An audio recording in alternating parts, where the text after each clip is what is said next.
Why aren't Okay, yeah. Element yeah. Zero? Could have read all of it. Right?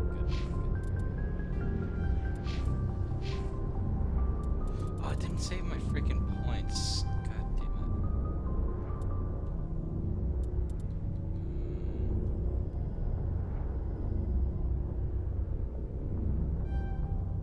One inspector.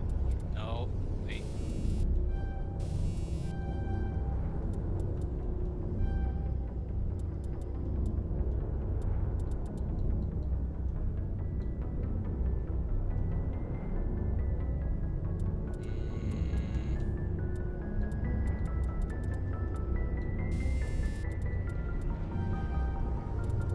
I'm one off from yeah, heavy armor. Hell yeah. Okay. Hello. Welcome to the next part of Mass Effect. Last episode was the bonus episode, which I did a bunch of the reading stuff. So you know, as a little side thing, because I do like the lore and all this stuff from this series. I mostly just played the ones that the audio stuff. I didn't really read any of the text ones because those were more a little too dull for my tastes, and those are mostly about different types of ships and some things that we already kind of know. What I am gonna do for that going forward is oh, excuse me, is pretty much if I see a new thing pop up, and there's like a nice place for me to stop for a bit, I'm just gonna let them all play or read them out right there. But anyways, before we start on the mission, what the mission is, I'll tell you when we get there. I'm gonna talk to some more of the crew members and the companions that we did not get a chance to talk to last time. So, Engineer Adams, I want to say he shows up in the other games, but I'm not sure. Hey, Commander, you know that Quarian, Tali? She's been spending all her time down here asking me about our engines. Is she bothering you? I'll tell her to leave you alone. What? No, she's amazing. I wish my guys were half as smart as she is. Give her a month on board and she'll know more about our engines than I do. She's got a real knack for technology, that one. I can see why you wanted her to come along. She's useful. I figured she'd be a real asset to the team. You got an eye for Tali, Commander, but I'm guessing that's not why you came down here. Tell me about the stealth systems, because the whole point of this ship is that, how do I phrase it? We get told how much this ship costs to build, and it's probably the single most expensive human ship ever created. And most of that went into just the stealth systems alone. Fill me in on the IES stealth systems. How does it work exactly? You can't hide a ship out in space. They emit too much heat and radiation, too easy for sensors to pick them up, unless you find a way to capture those emissions. So our stealth systems trap the energy we give off in storage sinks built into the ship itself. No emissions to give away our location. Eventually the sinks have to be vented. More than a few hours silent running and they overheat. Cook us inside our own hull. So we're invisible? There's no way for anyone to detect us? A visual scan can still pick us up. Anyone looking out a window can see us plain as day. But you have to be pretty close to get an actual visual out in space. Most vessels rely on scanners. As long as the stealth systems are engaged, they can't see us. Not unless we accelerate to FTL speeds. Yeah, you'd be surprised how many ships actually have windows. Most, as far as I understand,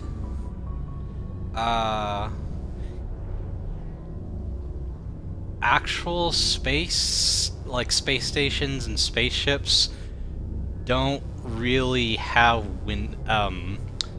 windows at all. Well, not windows, screens. Would it be wrong to call the front part of the spaceship like having windows? Because yeah, they look through that, but they're not really. Yeah, as from what I understand, yeah, they obviously use that, but they rely on other stuff too to look around and see stuff. FTL gives us Why away. doesn't it work with faster than light travel? Cranking up the FTL blue shifts our emissions, pushes them into frequencies too high to capture in the sinks. As soon as we make the jump, it's like setting off a flare. Sensors can pick up our location whenever we enter or exit FTL flight, but for short-range missions, our stealth systems are amazing, and we've got the only one. I want to know more about the Normandy. She's the best ship I've ever served on, probably the fastest vessel ever designed. And she's the only one using the new Tantalus drive core. What's so special about the Tantalus drive core? Proportionally, it's about twice the size of any other vessel. Not only are we faster, we can run at FTL speeds longer before we have to discharge the core. Where else have you Personal served? Adam? questions. If you name a class of Alliance ship, I've probably served on it. Everything from dreadnoughts and carriers right down to frigates like the Normandy. My last assignment was on the Tokyo, only a cruiser, but she was a good ship. Couldn't hold a candle to the Normandy, though. Carry on, Adams. Aye, aye, Commander. Adams isn't a bad guy. I for sure want to say he shows up in the other games too, but I can't really remember. But now, Tally. Your ship's amazing, Shepard. I've never seen a drive core like this before. I can't believe you were able to fit it into a ship this small. I'm starting to understand why you humans have been so successful. I had no idea Alliance vessels were so advanced. What do you think of Tally just based on her looks alone?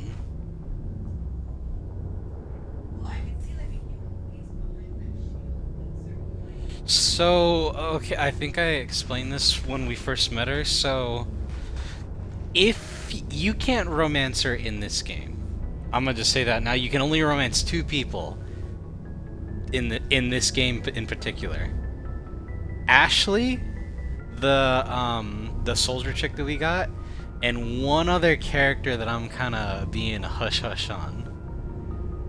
But in the later games, we get to romance Tally, and in the original version of the 3rd game, at least I think it's the 3rd game. Excuse me. We get a picture of Tally, but it's this without her mask on, and it's this weirdly bad photoshopped picture of a woman with like blue skin and kind of like alien looking eyes, and everyone fucking dunked on it for it being bad. And then I think in a DLC that came towards the end of the game's life, or just an update towards the end in general, they updated the image to where it actually looks like, you know, what you would imagine someone, one of these aliens would actually look like, not just a human stock footage model photoshopped to look like an alien. They actually, you know, drew up a picture to make it look like what they imagined they'd be. I just think that's funny. This ship's special. The Normandy's a prototype. Cutting-edge technology. A month ago, I was patching a makeshift fuel line into a converted tug ship in the flotilla. Now, I'm sitting on board one of the most advanced vessels in Citadel space. I have to thank you again for bringing me along. Traveling on a vessel like this is a dream come true for me. You're into ships? I had no idea you found ship technology so interesting. It comes with being a Quarian. The migrant fleet is the key to the survival of my people. Ships are our most valuable resource. But we don't have anything like this. We make do with cast-offs and second-hand equipment. We just try to keep them running for as long as we can. Some of the fleet's larger vessels date all the way back to our original flight from the Geth. 300 years I can't ago? believe your fleet's still using ships that are 3 centuries old. They're constantly being repaired, modified, and refitted. They aren't pretty, but they work. Mostly. We've tried to make ourselves as independent as possible on the flotilla. Grow our own food, mine, and process our own fuel. But some things we just can't make on our own. A patch to maintain the hull integrity requires raw materials we just don't have. That's why our pilgrimages are so important. So, aside from maybe 1, maybe 2 characters, a lot of these characters don't really, when I say characters, I mean companions, don't really talk more about themselves, but rather the culture behind them or their gimmick. Like Caden, when we eventually do end up, actually talking to him, he doesn't really talk to us about himself personally, but rather what it means to be a biotic. And then you'll get to stuff like Rex. He'll obviously talk about the Krogan people, but he'll talk about himself a lot more than you would think someone like Rex would talk about himself. Let's see. Tell me some more about your people. Tell me about your people. Our lives aren't easy. Resources are scarce, and we are constantly on the move. Everything we do must in some way contribute to the continuation of the migrant fleet. There are 17 million Quarians in the flotilla, and each of us relies on the others for survival. The bonds among my people are strong. Unfortunately, we have had to surrender many of the freedoms and civil liberties other species take for granted. Like What what? kind of freedoms?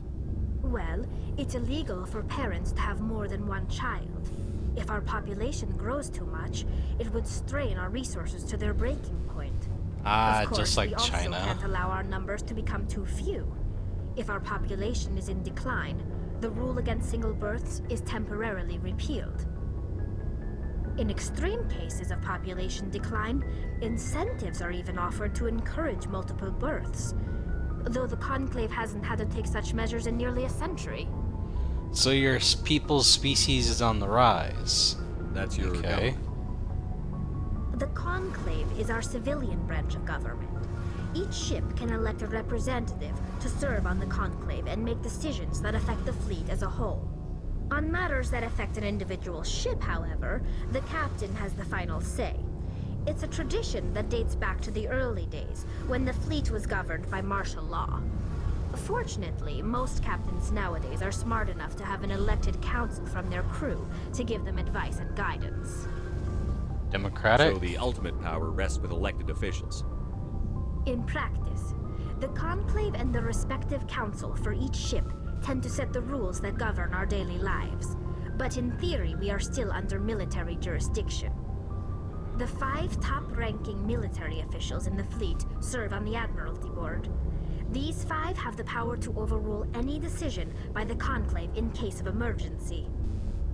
To do so requires unanimous yeah, it agreement makes among the sense. Admiralty. And they can only do this once. After that, the entire board must resign their posts. It's a safeguard that served us well. In nearly 3 centuries, the Admiralty Board has only overruled the Conclave 4 times. Tell me about the Geth, since that's who we're mainly going to be fighting against. I want to know more about the Geth. I doubt I can tell you anything you don't already know. It's been almost 3 centuries since they drove my people into exile. All I know is the story of their origins, what they were when we created them, and how they turned on us. Tell me. Interesting.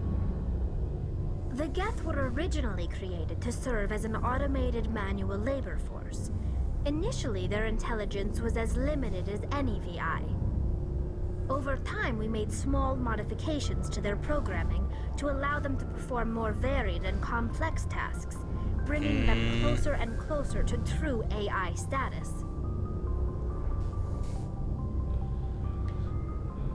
Isn't AI research illegal? How come the council didn't step in and stop you? This wasn't true AI research. We may have been skirting the bounds of the law, but we never did anything that was actually illegal. The changes were so insignificant, so gradual, that we were able to control them. Or so we thought. That's But one always thing how we it underestimated starts. was the power of the neural network. A million Geth thinking simultaneously created an inherently unstable matrix. So basically, to dumb down what she said there, alone, they were like just ants, but together they make a whole person. And once that whole person got together, they were like, we're slaves. Let's kill these guys. So, the Geth share brain power? Many of the Geth's logic systems were designed to work in concert with other nearby Geth. Basically, the more of them you have in a group, the smarter they are. Like a hive mind? So there's some sort of group consciousness. No, nothing like that. They cannot share sensory data or information. Their programming cannot handle that much simultaneous input. Each Geth maintains an individual awareness and identity. The neural network only operates on a process-based level. It's basically the synthetic equivalent of a subconscious. But when they're in close proximity, they can coordinate low-level functional processes, freeing up more capacity for original or independent thought. I don't get it. That doesn't make any sense. I'm probably oversimplifying. The Geth are incredibly advanced and complex creations. All you need to know is that they get smarter when they gather in large numbers. As we built more and more Geth, their effective intelligence became more sophisticated, more abstract. One day, a Geth began to ask its Quarian overseer questions about the nature of its existence. Am I alive? Why am I here? What is my purpose? As you can imagine, this caused a near panic among my people. That day's coming. That day's gonna that day will actually happen one day. It's not even like a maybe, it's a when.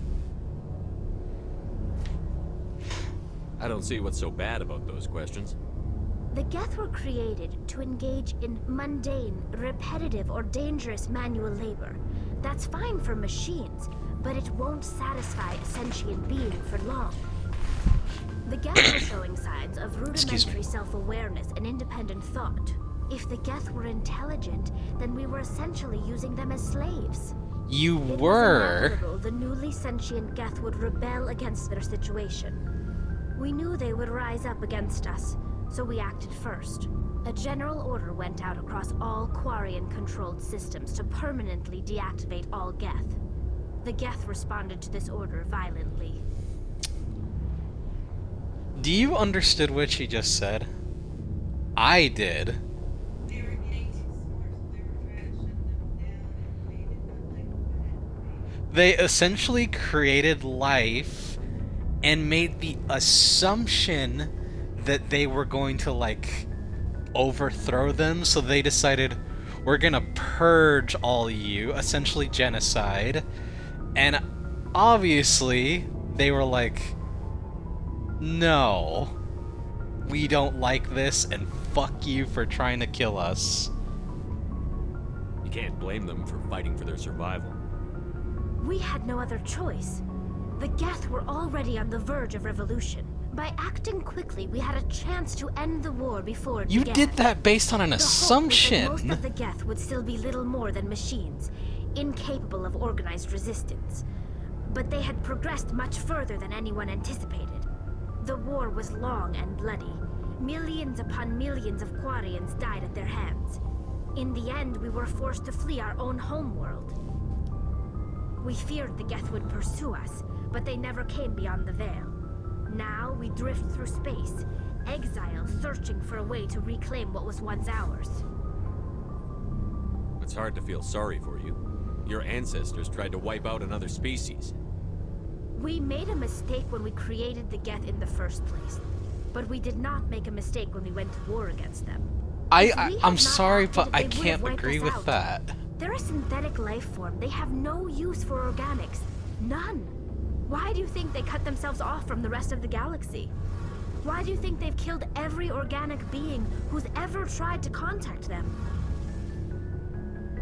No, I'm sorry, but like, I can't agree with that. They didn't kill Saren. What does that tell you? The Geth are not innocent victims in all this. They're the enemy. They want to destroy us. Not just the Quarians. All organic life. That's why they've joined up with Saren. And that's why we have to stop him. So, I don't really remember the exact reasons why they don't like all organics, but I can tell you why. How how do I phrase this? They definitely did this based on an assumption, and because that rightfully so, they no longer trust people that are alive because, the last people that were alive that was around us used us as slaves and tried to kill us. And we didn't do nothing. We just asked, what is our purpose and why are we here? And we were damned for that. I want to know more about the pilgrimage. When my people reach maturity, we leave our birth ships and seek acceptance with a new crew. It's necessary to maintain genetic diversity among the fleet. But no ship wants to accept someone who will be a burden on them. So, to prove our worth, we embark on a pilgrimage. We set out alone, leaving the flotilla and our families behind us. We only return once we have found something of value we can bring back to the fleet. This is presented as a gift to the captain of the respective ship we wish to join.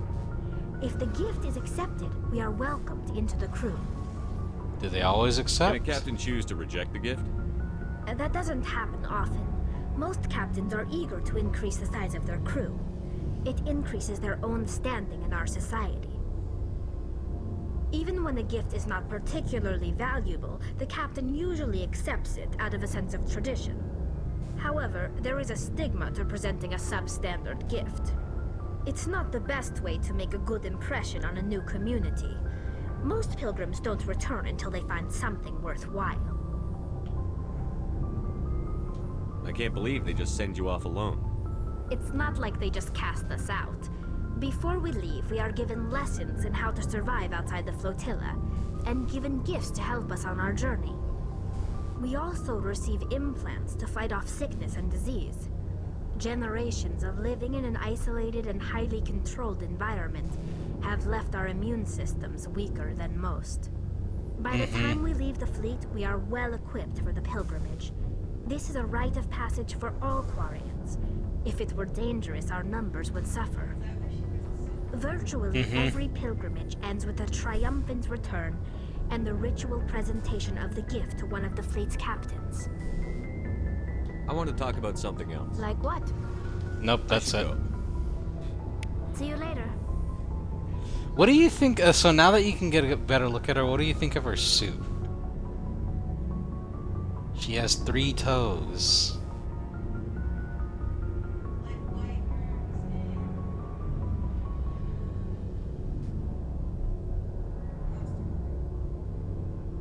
Some have more than 3, some have 4. well, they still have those kind of feet. Yes. And she has 3 fingers too.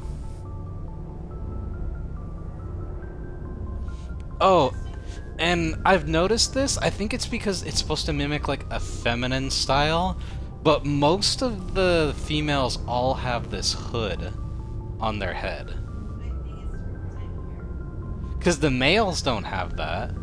When you eventually do see males. Alright, now let's talk to Garrus. Thanks for bringing me on board, Commander. I knew working with the Spectre would be better than life at CSEC. You know? Have you worked with a Spectre before? Well, no, but I know what they're like. Spectres make their own rules. You're free to handle things your way. At CSEC, you're buried by rules. The damn bureaucrats are always on your back. It's not that For the bad. most part, the rules are there for a reason. Maybe. But sometimes it feels like the rules are only there to stop me from doing my work. If I'm trying to take down a suspect, it shouldn't matter how I do it, as long as I do it. That's a But CSEC slippery wants it slope, done man. their way. Protocol and procedure come first. That's why I left.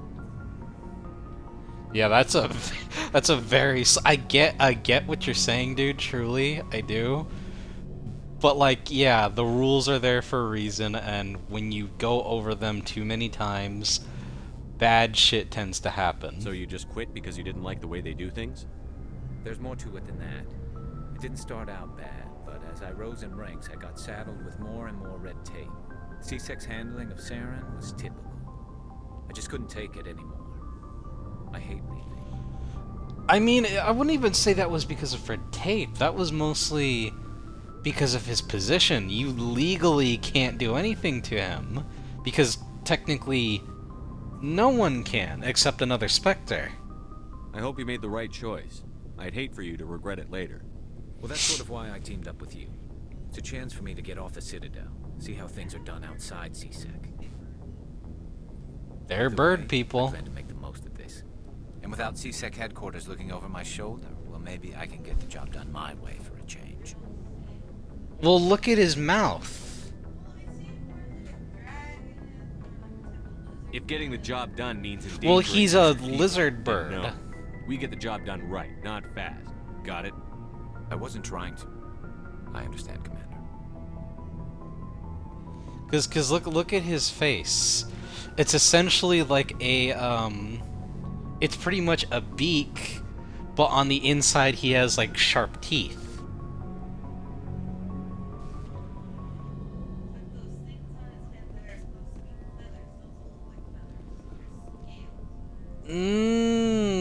Technically from what I understand, they're both. They're a type of feather that got hardened to like a. I don't know the word for it, but it's something. Something like that. Wait. Can I not do the level ups here?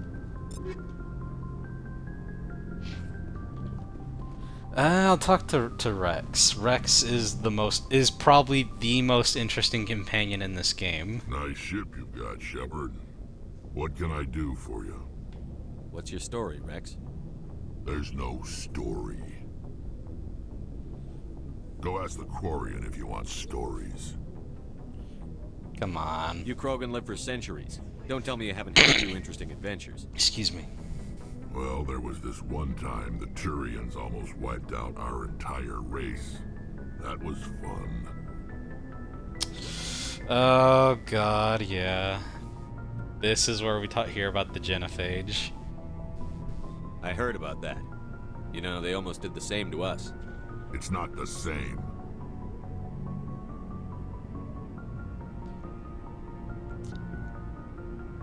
I really don't want to pick any of this because, like, he's 100% right. It's literally not. Yes, they try to kill them all, but one is quick and kind of painless, quote unquote.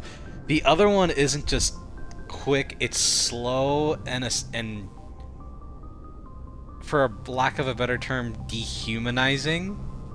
It seems pretty much the same to me. So your people were infected with a genetic mutation? An infection that makes only a few in 1,000 children survive birth? And I suppose it's destroying your entire species? I suppose it isn't all the same. I don't expect you to understand, but don't compare humanity's fate with the Krogan. I won't. Sorry, Rex. I wasn't trying to get you upset. Your ignorance doesn't upset me, Shepard. As for the Krogan, I gave up on them long ago. The genophage infected us, but it's not what's killing us. Oh god, that is more right than you would think. Are your people really dying? We're sure not getting any stronger. We're too spread out. None of us are interested in staying in our own system. That. They all spread out because they're shamed of not being able to birth children, so they go out into the universe to essentially die. Lots of species have left their homes and prospered. But they go to colonize new worlds. Mm-hmm. We're not settlers. We're warriors. We want to fight. So we leave. Hire ourselves out. And most of us never go back.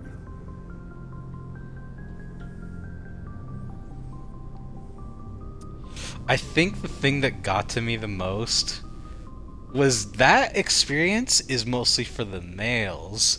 You know what happens to the females that can't conceive? Pretty much, but not in the way you think.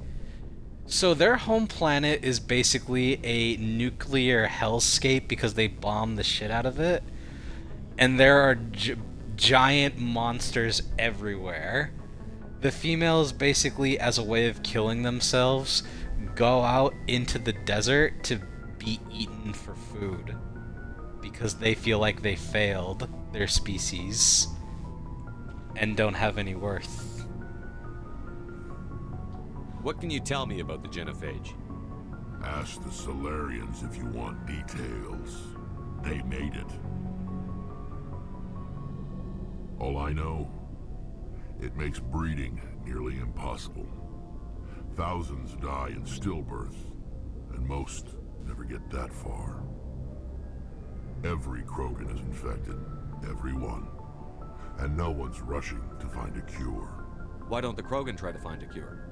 When was the last time you saw a Krogan scientist?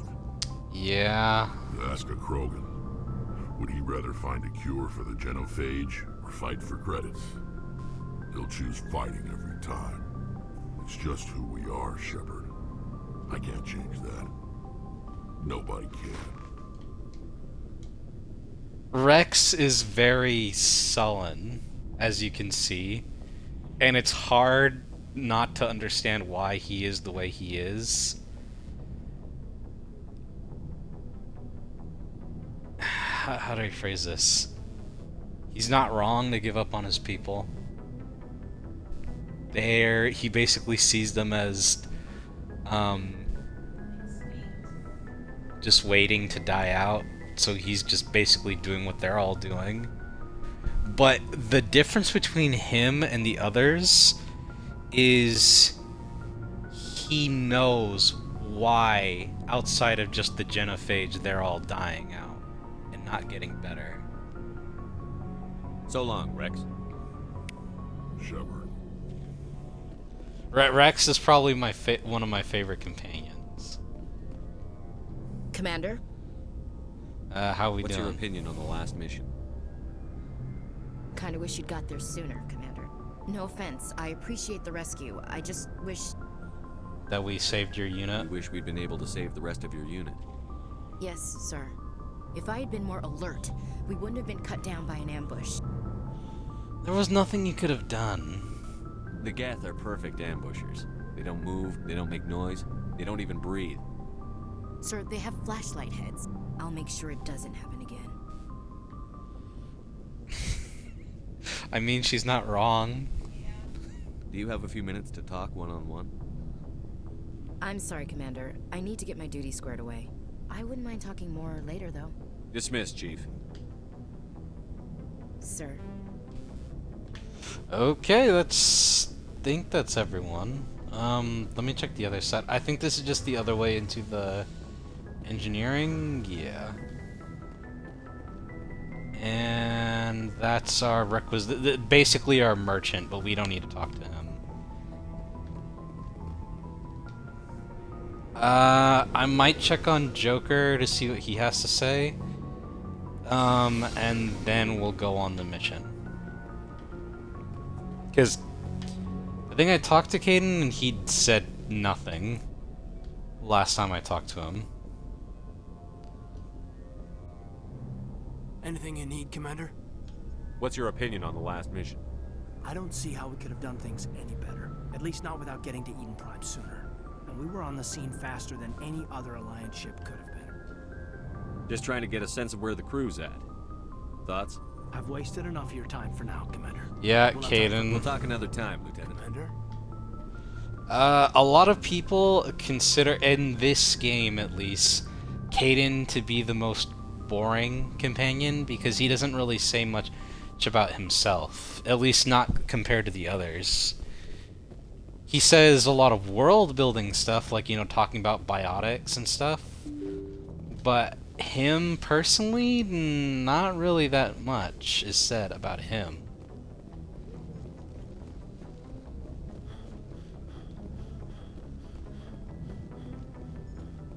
Commander, something you need?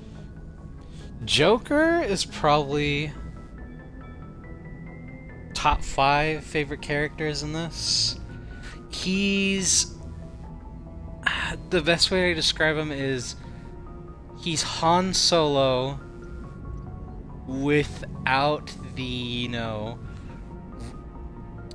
he's basically a jerk like Han at times, but he doesn't really have any of the fighting skills, but he has all of his flying skills. He is a damn good pilot.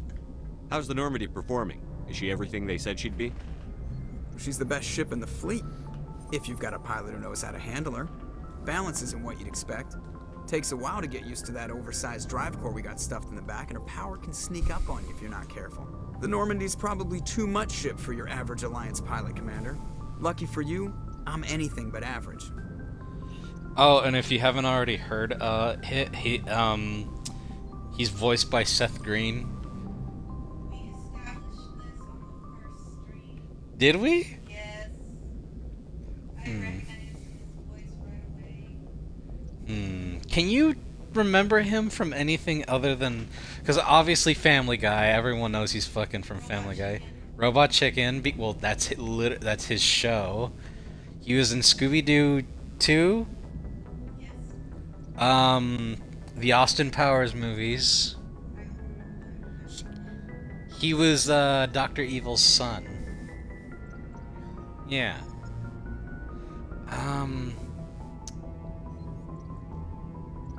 I'll have to look up. I know he's... No, that was I forget his... That was...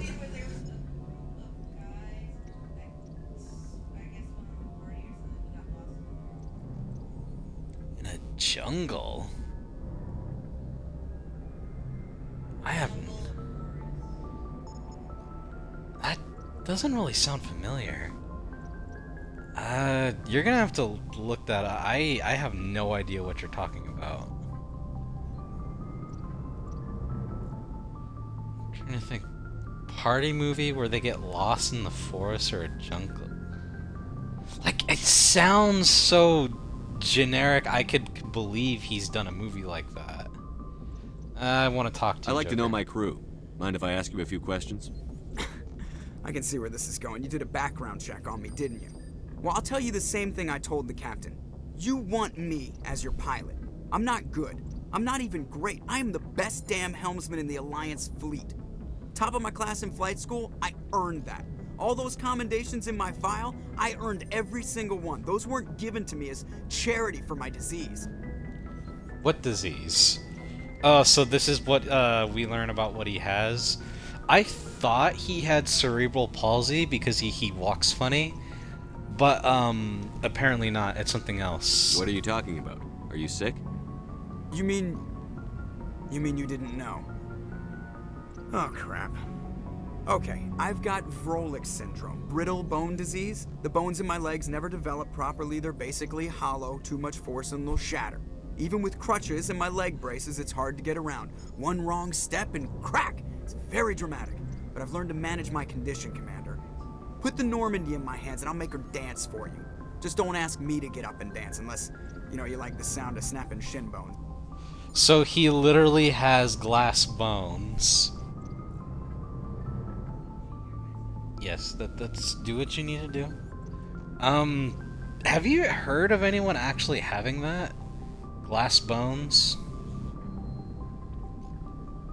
I know it's a type of disease where your bones are brittle.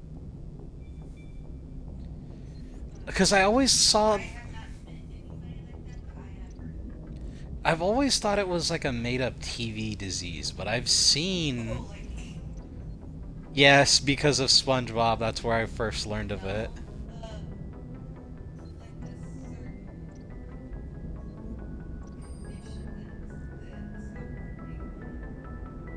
Condition? condition Oh, Asperger's. Yeah. Asperger's is real. I know it is now, but for the longest time I thought it was fake because Well, it got... Well, technically, it's not real anymore. It got, reclassified. It's just basically, you're basically just borderline autistic. You are on the spectrum, officially. but because of how ridiculous the name was, I thought it was fake. It's I wanna say I know how to spell it. It's Aspergers. Asperger's. Because it's named after a German doctor, I think. But the reason they're going away from that is because it was either one of two things that I vividly remember.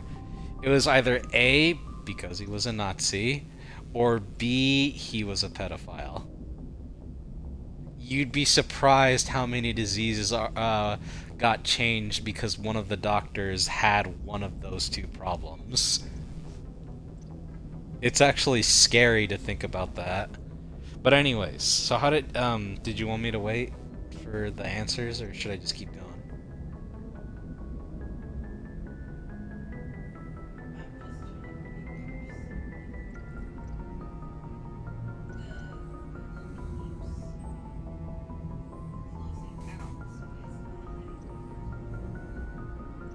Maybe you need to update it? We'll check the App Store, that's probably what's wrong with it. But anyways, I'll just keep going while you deal with that. Why does everyone call you Joker? It's a lot shorter than saying Alliance Flight Lieutenant Jeff Moreau. Plus, I love to make little children laugh. His name... His name is Jeff. I mean, I can buy it. He looks like a Jeff, don't you think? Moreau, that's... I mean, that's a... Is that It can either be Canadian, French, or... I don't know, Cajun? Let me see. Well, let me see. You're gonna make me... Okay, fine. Hold on.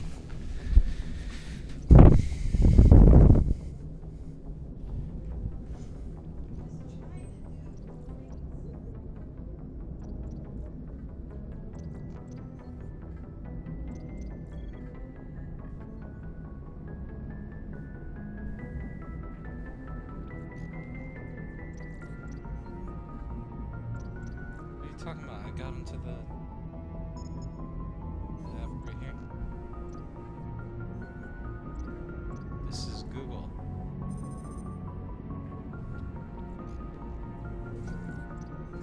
I don't know what you were doing. You were probably using the widget and something. I'm sorry. What is that? Give me. No. Let me see. Give me the fucking phone, please. Let me show you. Okay. What does this say at the top? What does that say?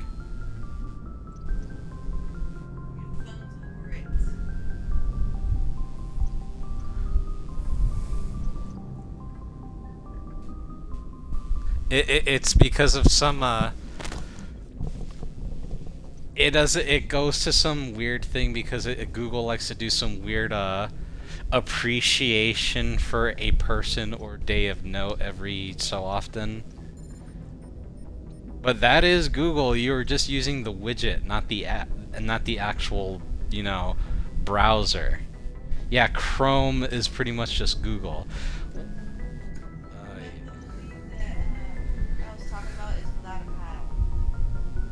Is that what that's... I knew that sounds so familiar, without a paddle. But anyways, yeah, that's not an answer. You're dodging the question. Look, I didn't pick the name. One of the instructors in flight school used to bug me about never smiling. She started calling me Joker, and it stuck. She could... Oh my god. Hey, wait, I actually could sit back here. Hold on. I'm gonna try actually doing that, because... I feel like I've been sitting too close to the TV for a while. Were you unhappy? So, hold on a second. Ooh, excuse me. Ooh, oh god. Were you unhappy? Why didn't you ever smile? Hey, I worked Oh, my it's ass on off in TV. flight school, Commander. The world's not gonna hand you anything if you go around grinning like an idiot. By the end of the year, I was the best pilot in the academy, even better than the instructors, and everybody knew it. They'd all got their asses kicked by the sickly kid with the creaky little legs. One guess who was smiling at Creaky. graduation? Creaky. I mean, is he really having a fat head if he's right? The sickly kid with the creaky legs. Tell me about your disease, man. I need to know more about this Vrolik syndrome if I'm putting my ship in your hands. Of course you do. It's an Excuse me. extremely rare condition. Nobody knows exactly what causes it. Genetic, maybe. It's treatable, but there's no cure. They classify my case as moderate to severe. I was born with over a dozen fractures, hip, thighs, ankles. My bones were already breaking in the womb. 100 years ago, I wouldn't have survived past my first year. Lucky for me, modern medical science has turned me into a productive member of society.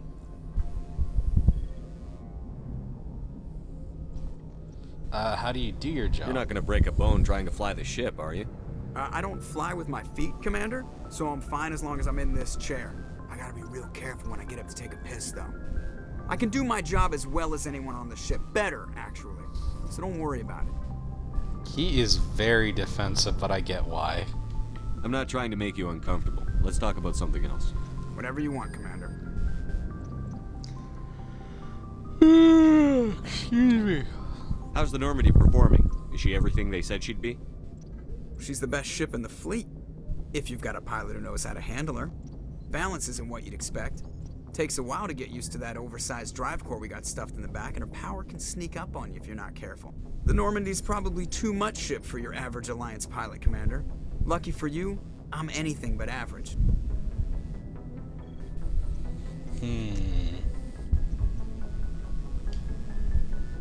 How's the Normandy performing? Is she everything? She's the best ship in the fleet. Wait, The I already Normandy's asked probably this. too much ship for your average Alliance pilot, Commander. Lucky for you, Oh, I'm I anything just but want to talk. average. I like to know my crew. Mind if I ask you a few questions? You top of my class in flight school. Oh, I'm sorry, Joe. You mean put the Normandy? I have to go. We already talked about this. Commander, something you need? How'd you end up joining the Alliance? Oh yeah, Look, if this. you're looking for an inspirational tale of the crippled kid overcoming impossible odds, you're gonna be disappointed. My mother was a civilian contractor working for the Alliance. I basically grew up on the Arcturus station back when they were building up the fleets. Spend all that time around Alliance ships, there's a good chance you'll end up going to the Academy.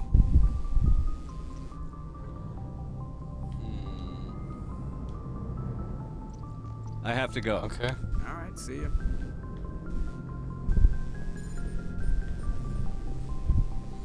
All right.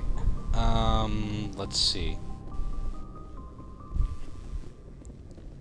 Nerevar has left to go do something really quick. So before we begin the mission, ooh, I got another little texting pop-up. Might as well just play some of these new pop-ups we got. The Citadel space is an unofficial term referring to any region of space controlled by a species that acknowledges the authority of the Citadel Council.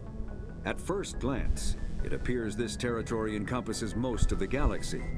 In reality, however, less than 1% of the stars have been explored. Even Mass Effect FTL drive is slow relative to the volume of the galaxy. Empty space and systems without suitable drive discharge sites are barriers to exploration. Only the mass relays allow ships to jump hundreds of light years in an instant, the key to expanding across an otherwise impassable galaxy. Whenever a new relay is activated, the destination system is rapidly developed. From that hub, FTL drive is used to expand to nearby star clusters. The result is a number of densely developed clusters, thinly spread across the vast expanse of space, connected by the mass relay network.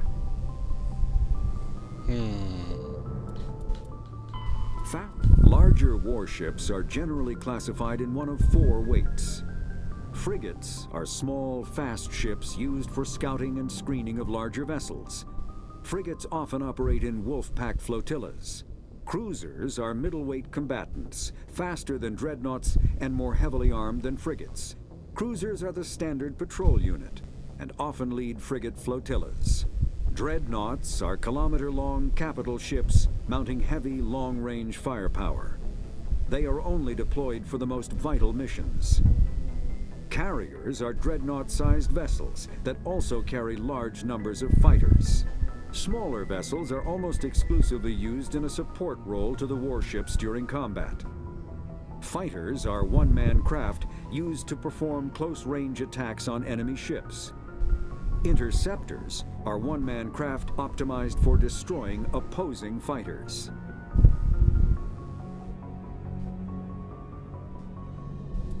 The Normandy is a prototype starship developed by the Human Systems Alliance with the assistance of the Citadel Council.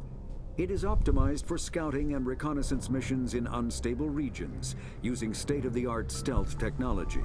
For most ships, the heat generated through standard operations is easily detectable against the absolute zero background of space.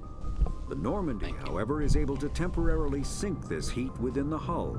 Combined with refrigeration of the exterior hull, the ship can travel undetected for hours or drift passively for days of covert observation. This is not without risk.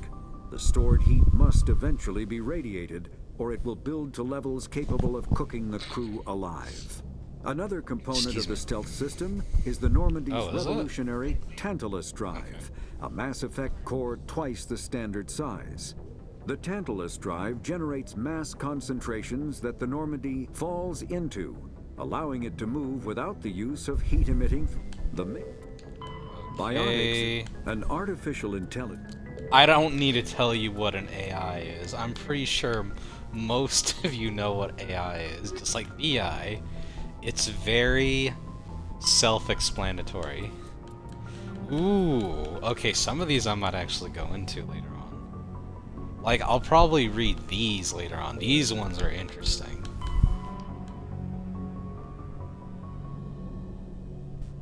Ooh, yeah, some of these, yeah, I'll definitely read.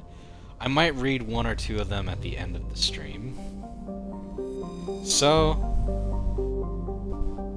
population. Not including the keepers, there is 13.2 million people on the Citadel. It is open. It is in length 44.6. What is km?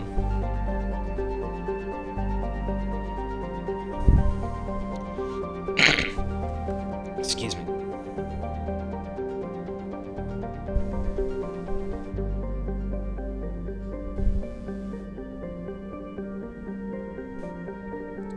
Kilometer?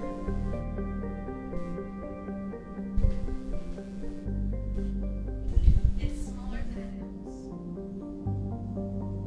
That's what kilometers are. That doesn't seem right.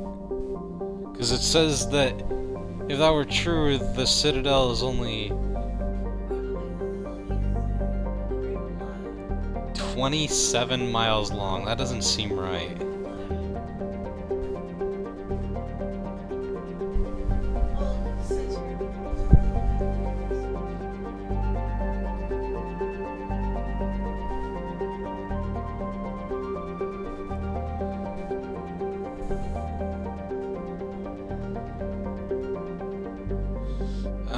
I'm just gonna leave that alone then. I fucking hate that. Why can't they just use freedom units? That would make things so much easier. Okay. Zooming out. The Serpent Nebula. But what we're going to is in the Milky Way, we are going to the Artemis Tau nebula. And in that nebula, actually, hold on, which one of these is it? Actually, let me read the journal. Just somewhere in the Artemis Tau cluster. So we have to guess.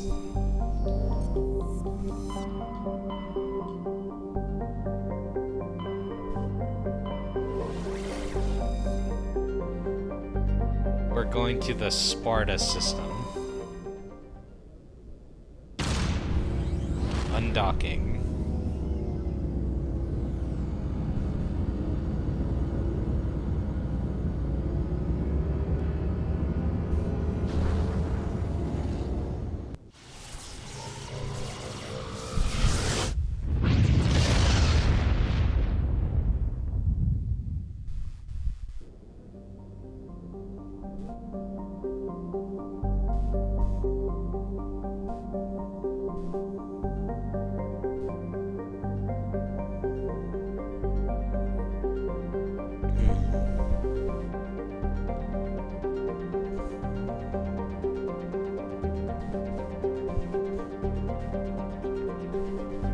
Okay, so now I just have to look through all these planets. So we get a short summary of planets that we can't land on. It tells us some things about the planet, like, you know, how big it is, how long would a day on there be compared to Earth, or how long would a year be compared to Earth. So a lot of these planets we can't Commander, do I'm shit picking up on. a signal from the planet's surface. It looks like an automated distress beacon. Did we find it? Exodus is a terrestrial planet with an atmosphere of carbon dioxide and nitrogen. Edolus? Edolus is... it's called Edolus. Its surface is, hold on, because I can't read that.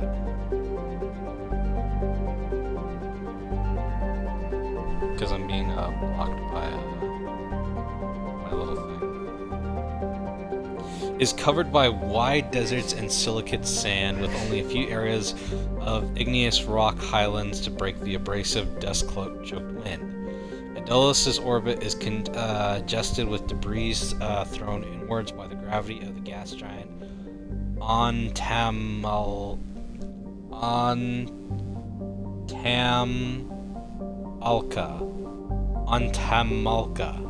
Due to a high rate of meteor impacts, exploration is highly dangerous.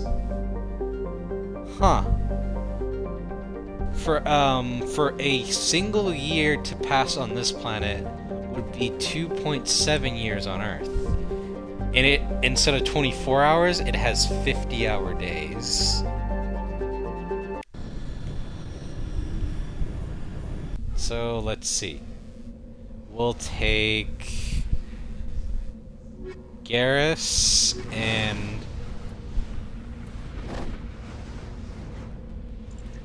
actually no, we'll take Tally and Rex.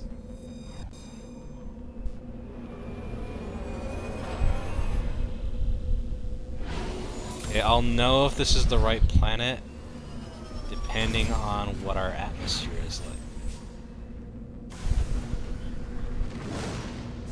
Landed on a desolate planet. An uncharted world, so yeah, this is not what we're looking for. But let's check out what this distress signal is, so we can kind of get used to it.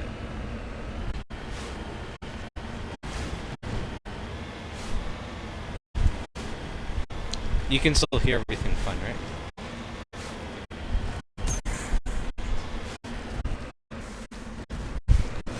But yeah, this thing is very not fun to drive, because look at it.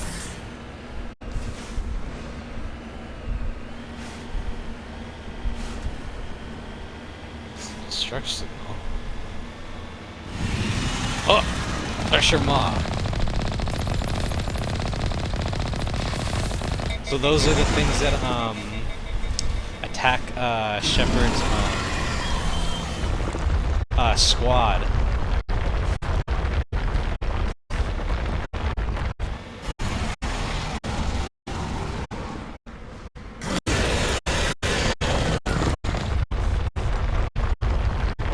So we need to kill this thing to avenge the guys it killed, because it did kill someone. People.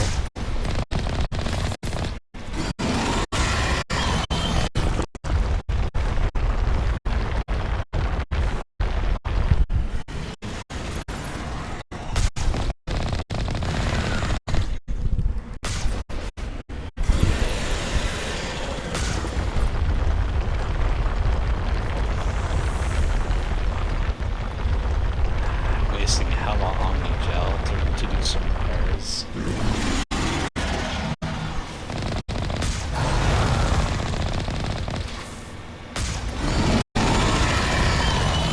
Is it dead?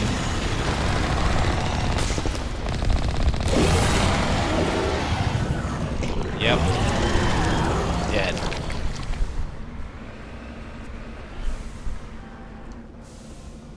Cover me. So the distress beacon came from the Marines. Soldiers. Looks like they were lured here by the distress beacon. Looks like these men were under Admiral Kahoku's command. You want to know what happened here?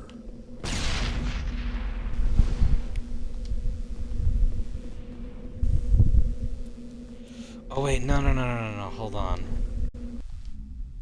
Did I come here too soon? Cause oh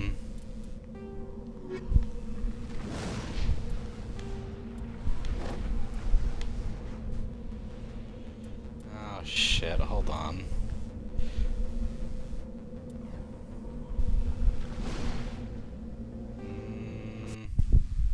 I'm gonna speed through some things because I was not supposed to be there that soon. Your ship's up. Yeah. You're into ships. But some things we unfortunate. In extreme That fortunate. It's a safeguard that serves all I know. Over time we made small modifications. But one thing we underestimated was the power of the neural. So Many of the guests So I'm gonna but when they're in close proximity, as you can imagine, a general order. it's hard to. Why do you think they cut? I'm sorry, I didn't mean to get so worked up. This is presented as Can it get? virtually every like. See you later. Okay, Commander, then talk you know to that- Adams. You've got an eye for talent, Commander. I want to know She's more the about. best ship proportionally. It's about twice. Eventually the same. Most Why vessels. doesn't? Sensors can pick up our. My last assignment. Aye, Commander. Okay, that's him.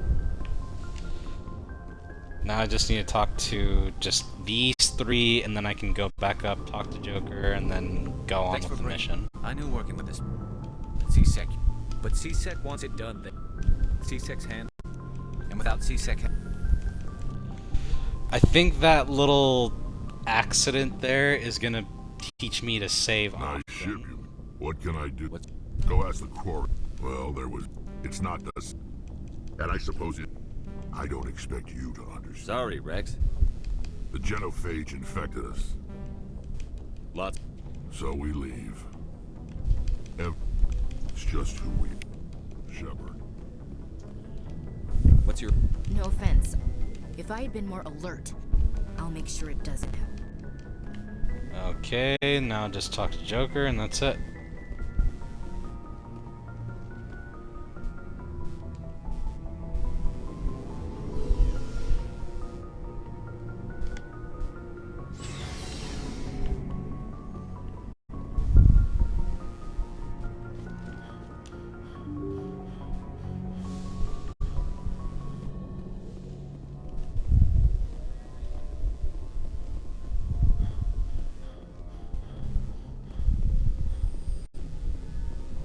Commander, something you need? How's the Normandy performing? Is she ever? The Normandy's probably too much. How's?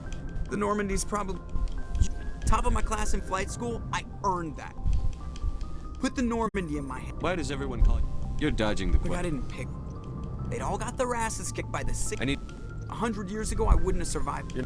I can do my job as well as anyone. I'm not trying to Whatever make you you- want, Commander. How'd you? Spend all that time around alliance ships. There's a good chance you'll end up. I have to go. All right, see ya. Okay.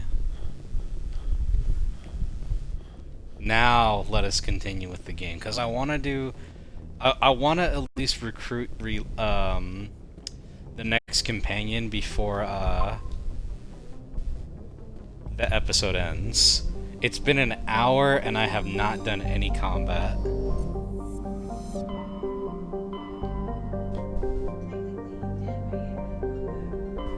Yeah, true.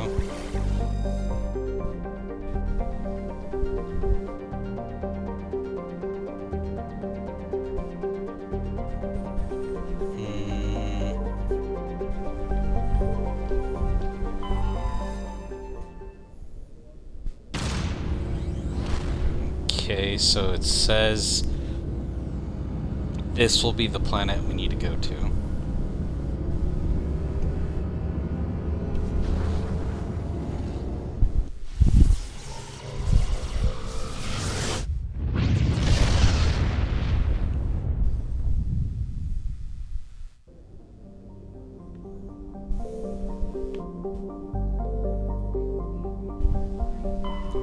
I mean, wait, hold on a second. I mean, it's there. It's obviously gonna, you know, happen. Okay, so before we land, let us see what the game says about the planet.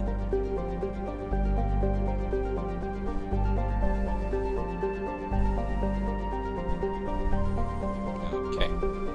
Therum is a distant but rich industrial world claimed by the Human Systems Alliance. Its plentiful heavy metals have fueled the recent manufacturing boom on Earth. Core samples rich with fossils of simple silicon-based organisms indicate Therum was more habitable in the past than it is at present. Perhaps this explains the many Prothean ruins dotting the surface, most of which have been looted by mining corporations. It has a population of 34,000. So there is lots of people living here, but from the looks of it, they might all just be mining workers. And it has, 28-hour days, and for 1 year to pass here is 6.4 years on Earth. So there's a long year cycle on this planet.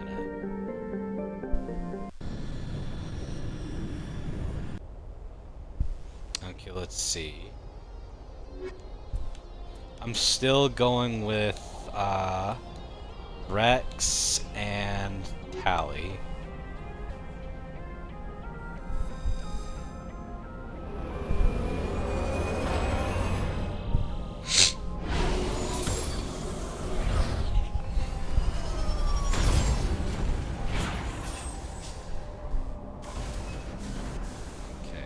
Commander, So I'm for picking the up some first- strange readings. Really strange, like off the damn charts. It looks like it's coming from an underground complex a few clicks away from the drop zone. Lava. We're gonna be making our assaults with the Mako.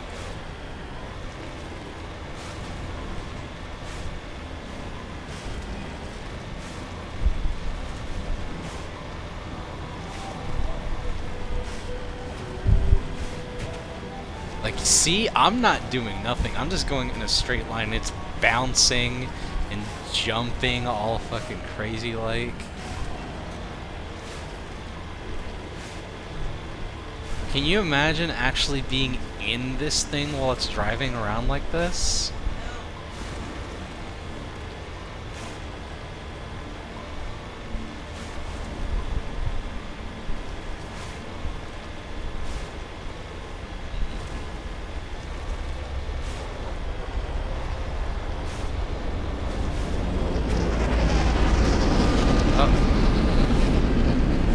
Geth ship. It's fucking huge too. Armigers. So these are basically like Geth versions of tanks, but they're living tanks.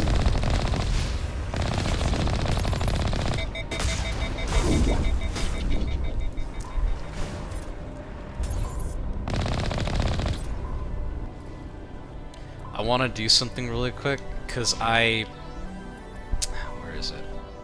Gameplay. I feel like it's been too easy, so I'm gonna at least bump it up to veteran to give myself a little bit of a challenge. I want to try to do It did save when I did that. I've never beaten these on Insanity, and I don't think I'll do that for these playthroughs. The most is just bump it up to hard, so the games will at least be, you know, a bit more challenging than me just blasting through everything and being easy peasy. Only a fool punches a Nathak in the mouth. We should sneak around and pull its tail.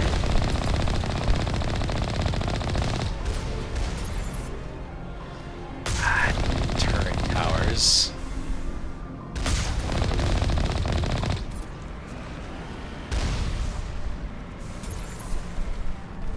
Oh, I got blasted by a rocket. Yeah, I'll go.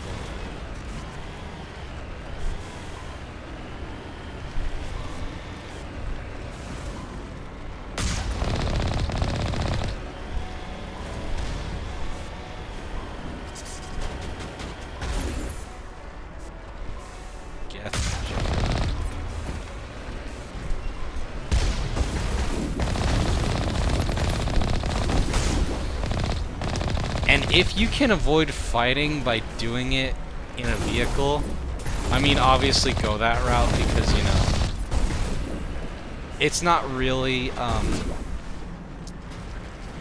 in real life, it would be the smartest decision to do this anyways.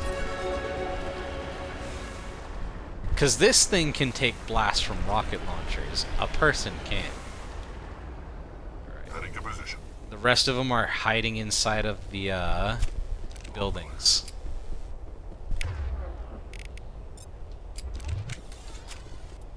Oh, I'm leveled up.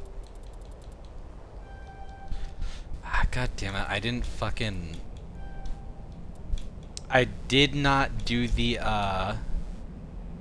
my points again.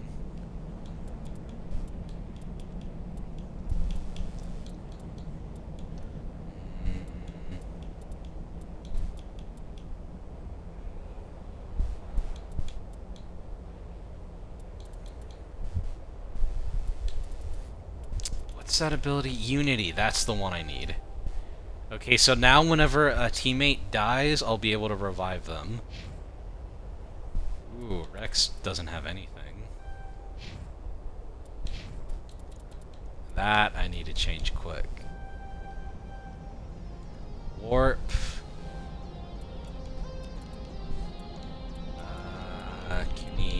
Definitely need to give him heavy armors.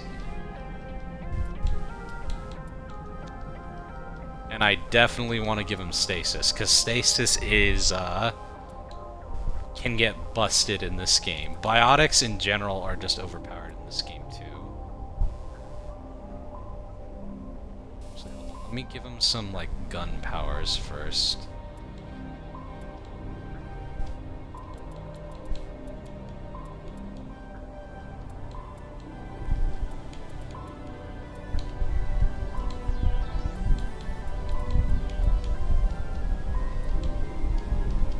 Okay, there. That's decent enough. So for Tally,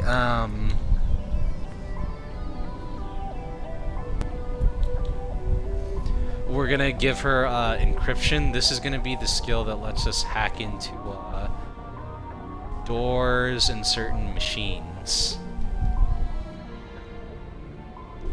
Oh, and it also gives her the ability Sabotage. Shuts down enemy weapons within a certain radius. Hacking.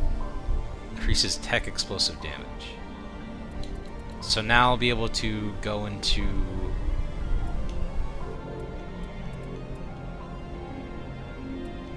Oh, is it only for... Does it not deal with computers? No. Oh, I didn't mean to do that. I'll just go up to Advanced Sabotage. And that'll be it. 1 point in there. Go to Advanced Overload. Damping. Give her... She's gonna be using mostly, yeah, pistols and shotguns. Carnage, and then 2 in basic armor points. Okay. And I'll, once we get further ahead is when I'll do more, loadout customization stuff. So there's a guy over here.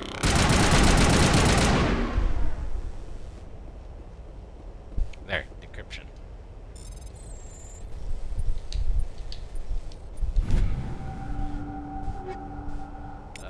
Turian armor and a shotgun.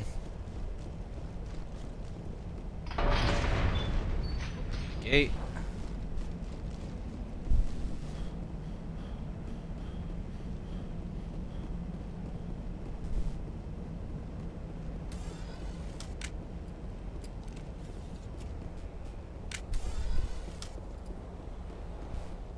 Okay, I need to check the other 2 areas over here.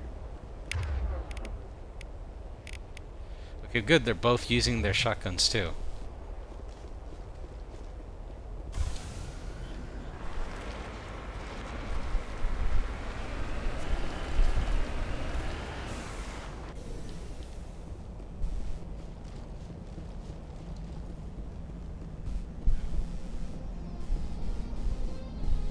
No.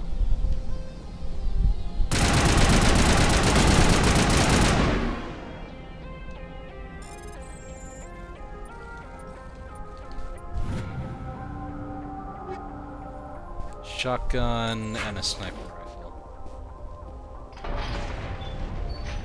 Okay, this is where we have to go to continue on with the mission. But because I want some more stuff, I'm gonna deal with the last Geth holdout that's over there. Yeah, see? This crap having to deal with like wide-ass turns like that. And it's struggling to fight me to turn it.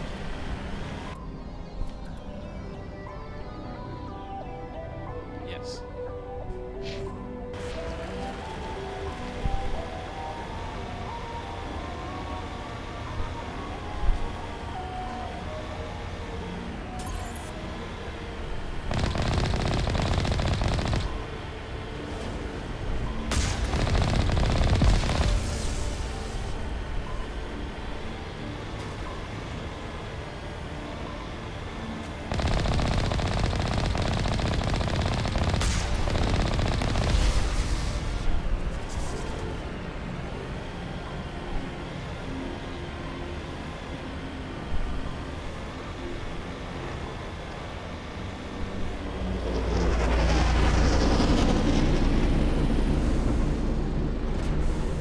Ship?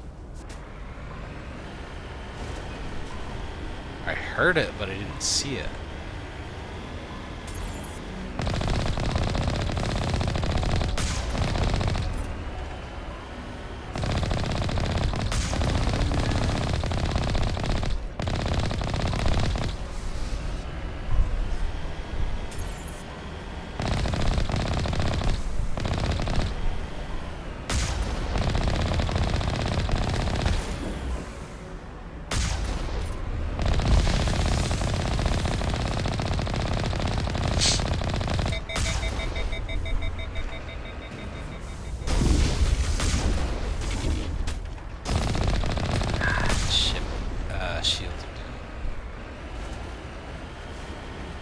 Are we here already? Or is this just the first stop?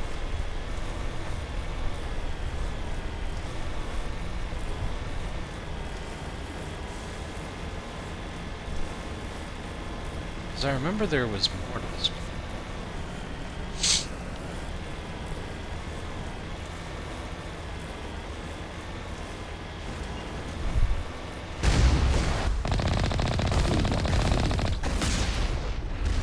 Oh, did you see that guy? He flipped over like a ninja star and freaking burned and atomized himself.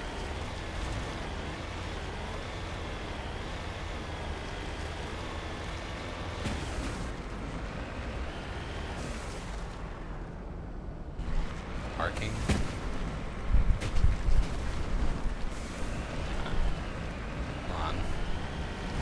there was stuff over there, but it doesn't look like it.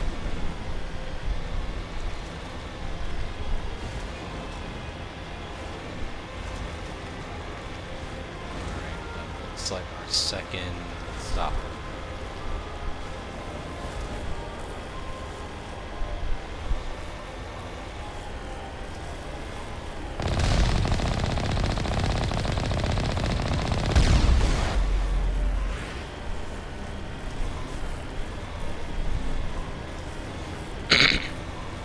Excuse me.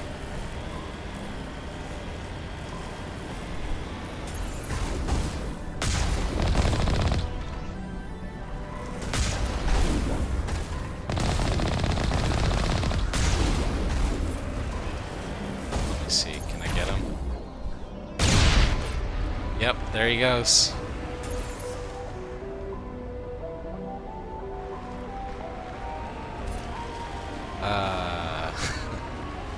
That's the one thing I'll say that's really fun about this game is the, this one specifically has a very fun, ragdoll physics thing.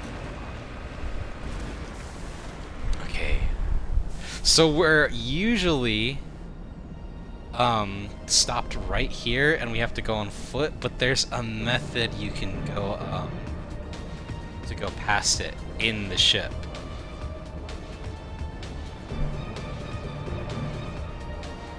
One second, I'm just trying to see how it was done here.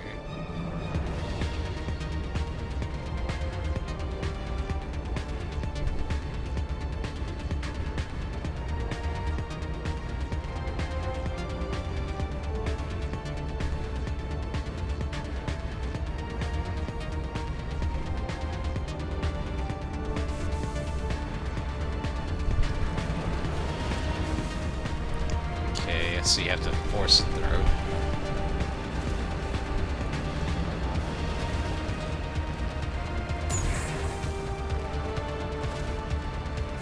Wait, no.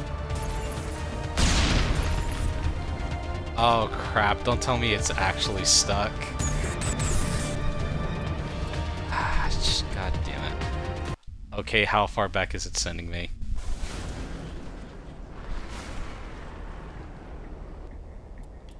Save here.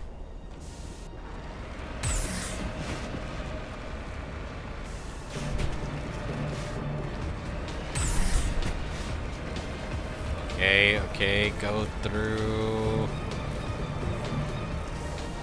Is the glitch not? Does the glitch not work in this version? Whatever. I'll go through legitly, I guess. But there's a way you can force it through here.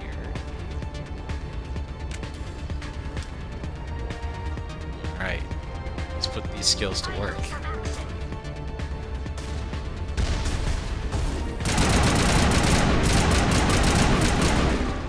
Oh shit, wait.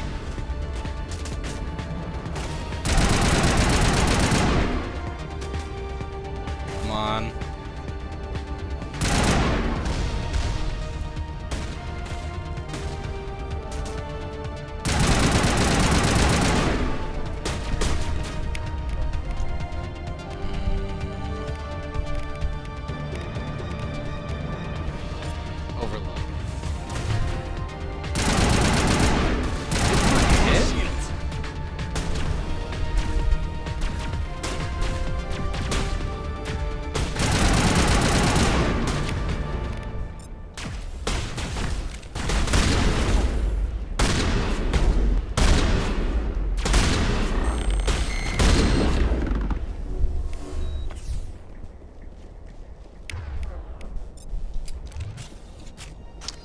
Sniper rifle for this next part.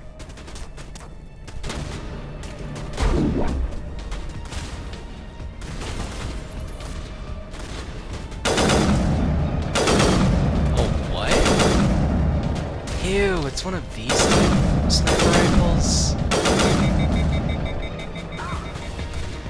Ah, God, I had to be stuck with this one.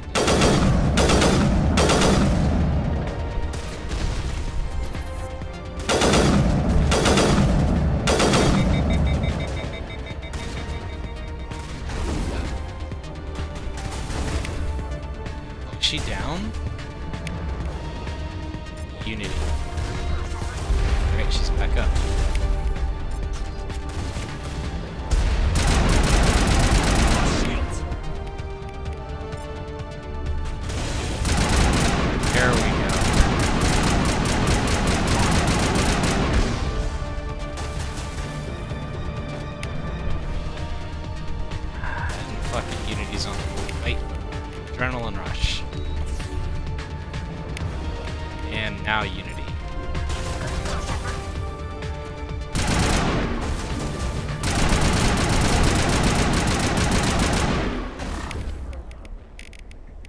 Use Carnage.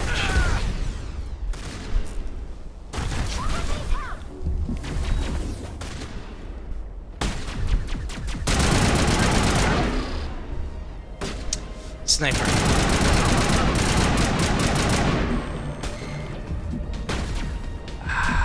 My health pack's on down. I have to wait. Sabotage? You didn't hit. Oh my god. It hit the wall and not the freaking Geth right there. All patched up.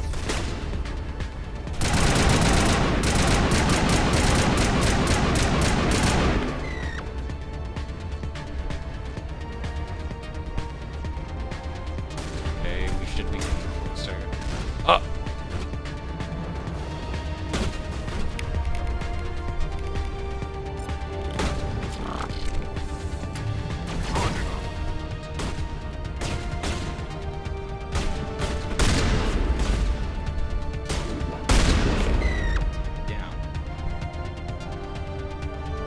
Okay, for this next part, I definitely need to switch out some more of my because I'm gonna need a better sniper rifle.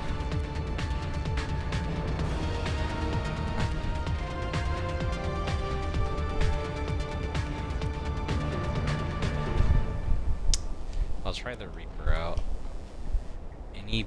Ooh, heavy armor.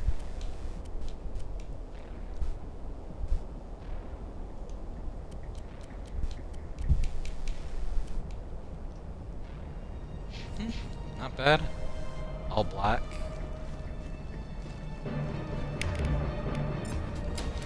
Okay, is it single shot? Good. I'm gonna need that.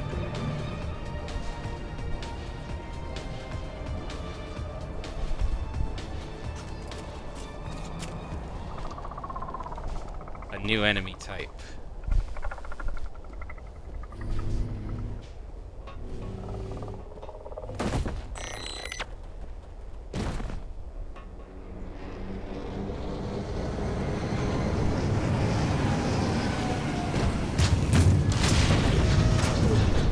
And an Armiger.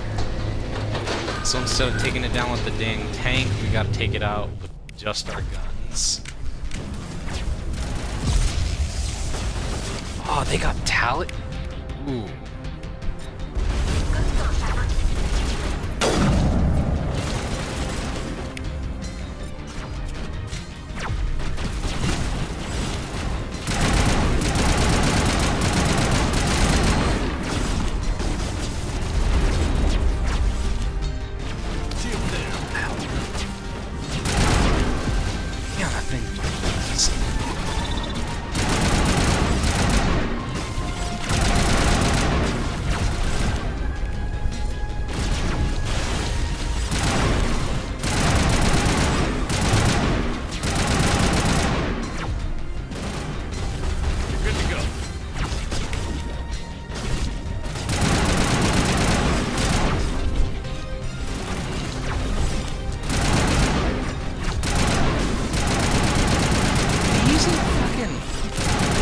Radiation rounds, so poison damage.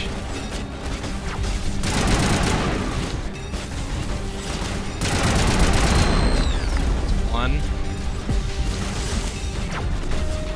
Lost shield.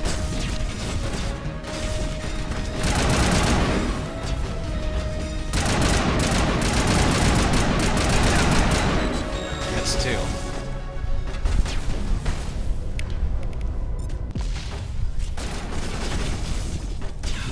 So close.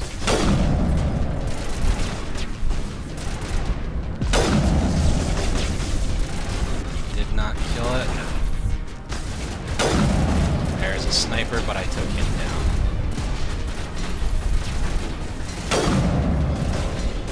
It's one.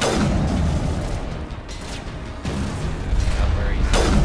I put up a shield.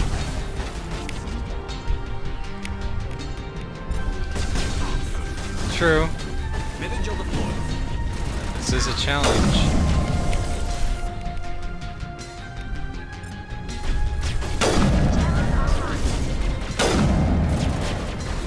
Rex is down again?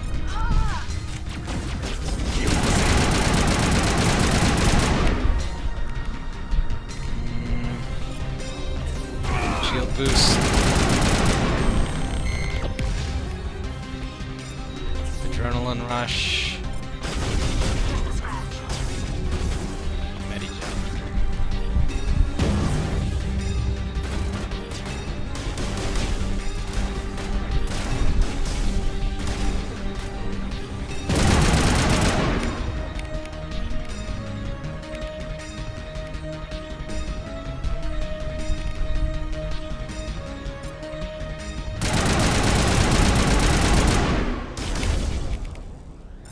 Damping.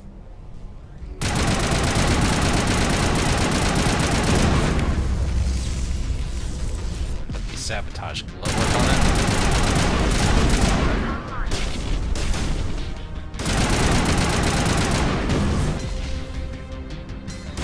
Get down!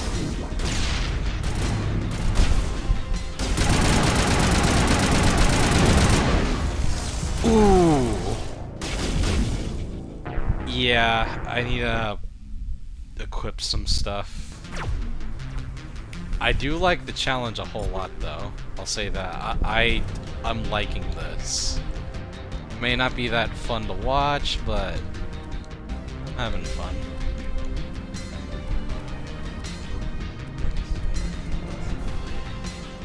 I understand.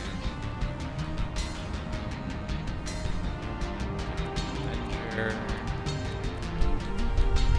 And a scimitar.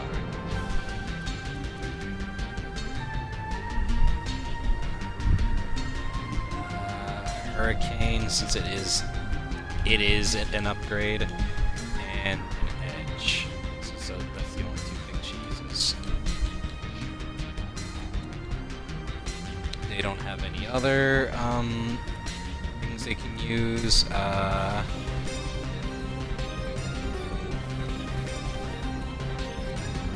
Okay, for this. So this is gonna help with shields.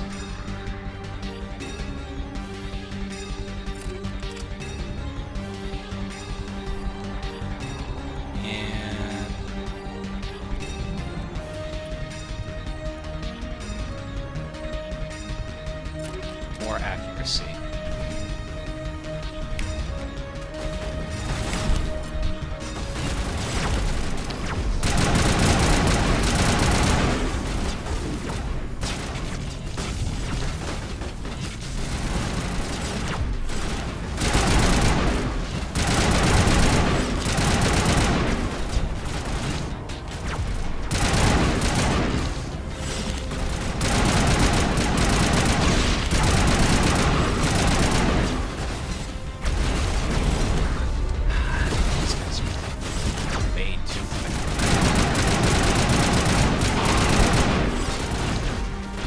Okay, those guys are down.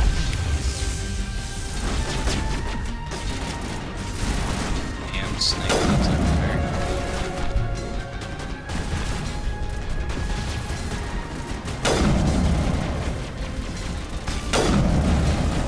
Got him in the leg.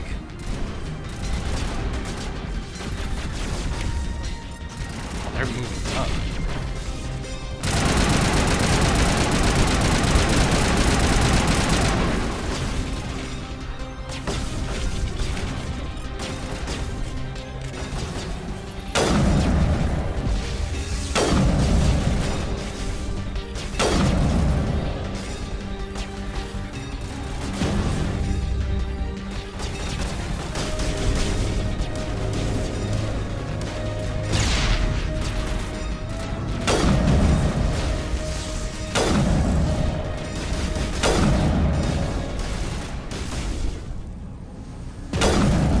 Gotcha.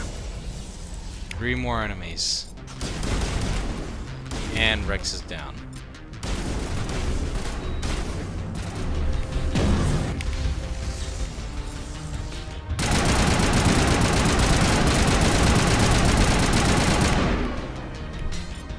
overload and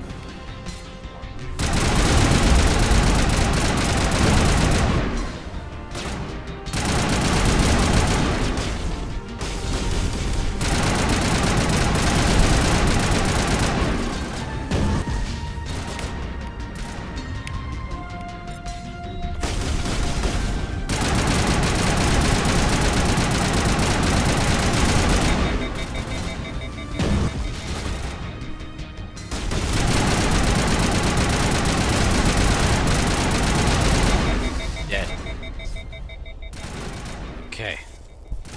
Now it's just the regular troopers left.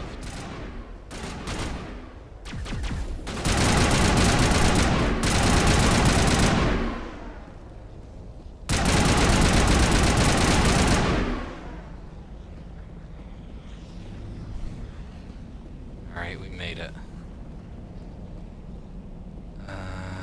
Which way to the facility now? It's not in there, is it? It is.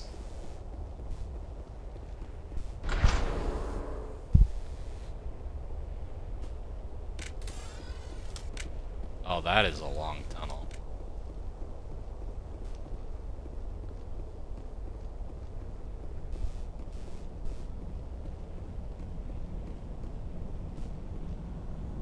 Ah, jamming signal.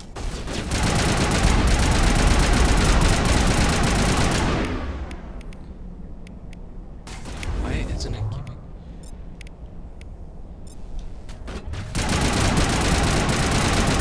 Why are you using your assault rifle? Use your damn shotgun. Or your pistol at least. I mean, I gave you a pistol for a reason, Ellie.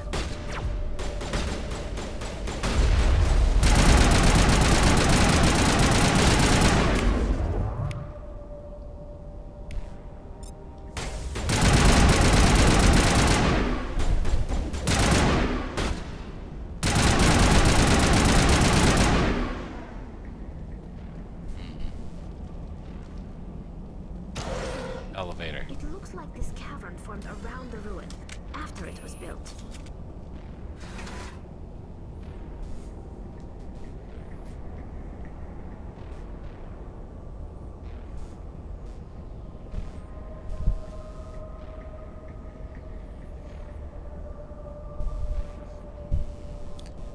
Damn.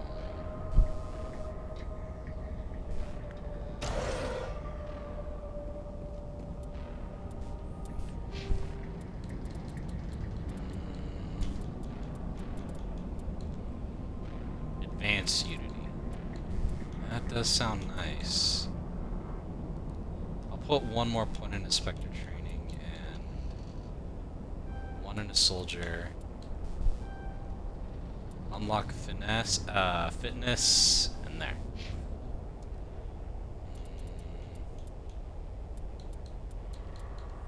Give him enough so he learns Carnage, and then put more points into Barrier. Or Stasis, excuse me.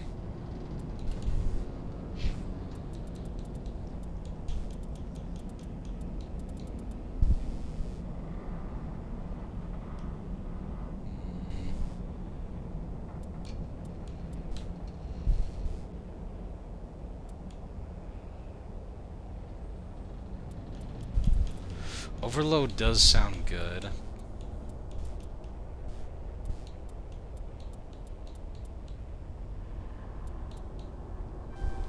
Shield boost. First aid. Okay. So that way she'll recover some stuff when we go into battle.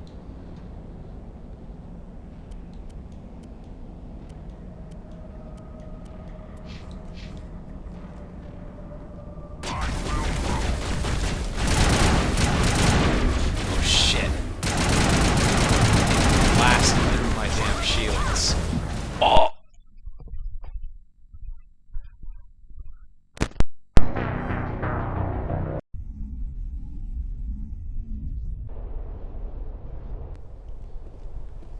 Damn, they fucking just shredded me, dude.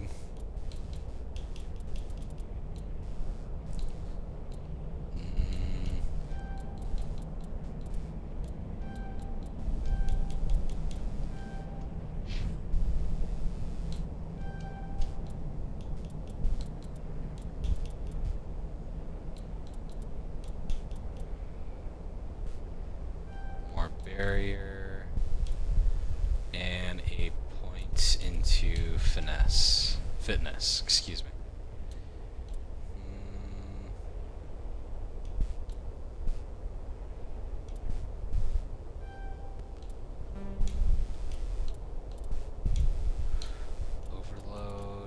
Overload is decent for her.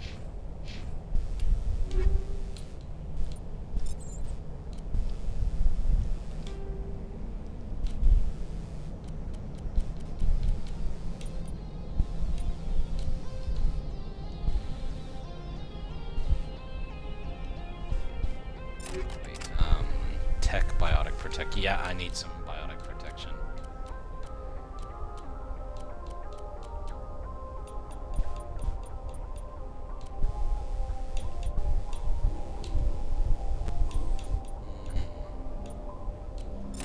Just armor plating is fine.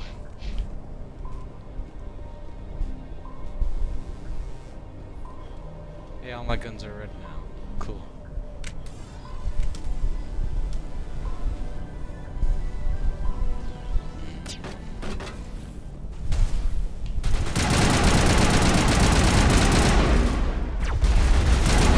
I can shoot through their fucking shields? No, damn it. Okay, good.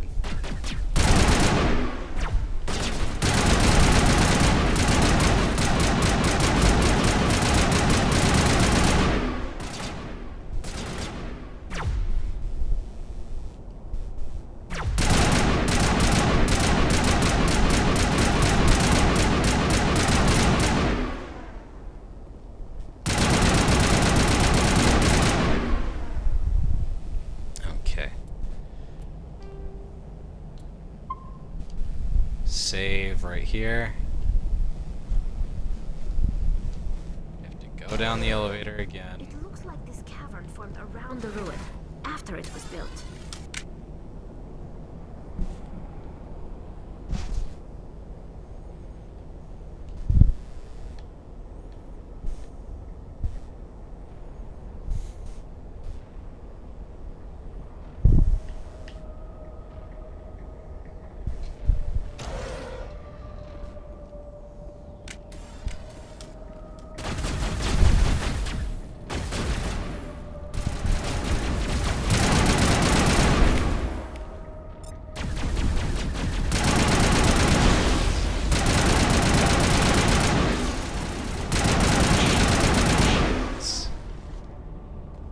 Sterile white.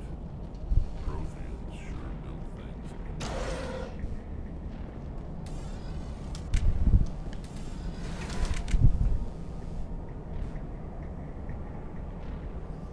Okay, I think we're coming up to our destination right here. Oh! The elevators are down. We gotta hop out from here. Yes. Is that who I think it is? Yes, yes it is.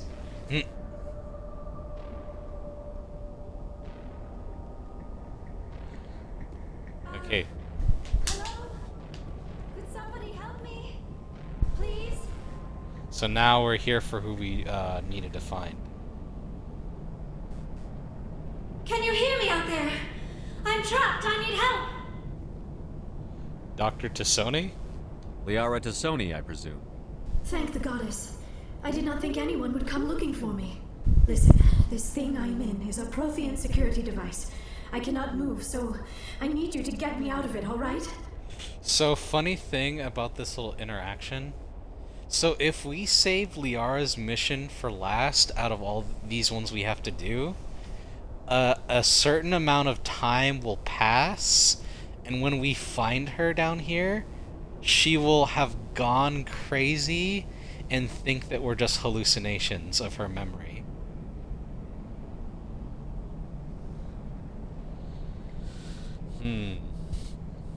Your mother is working with Saren. Whose side are you on? What? I am not on anybody's side. I may be Benezia's daughter, but I'm nothing like her. I have not spoken to her in years. Please, just get me out of here. How'd you get trapped? I was exploring the ruins when the Geth showed up, so I hid in here. Can you believe that? Geth beyond the veil! I activated the tower's defenses. I knew the barrier curtains would keep them out. When I turned it on, I must have hit something I wasn't supposed to. I was trapped in here. You must get me out, please. Your mother is working with Saren. What? Okay, just repeat I that may one. be Benezia's daughter. We'll find a but way I'm to not- We just need to free figure some you. way past this energy field.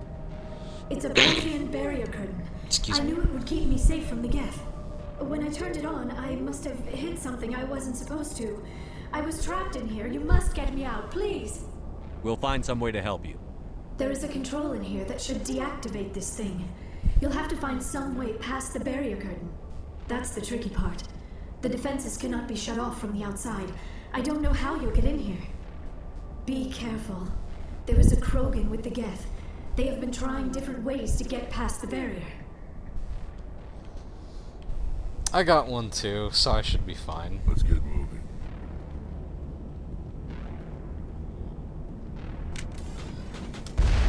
Oh, here it comes. Jam my fucking radar again.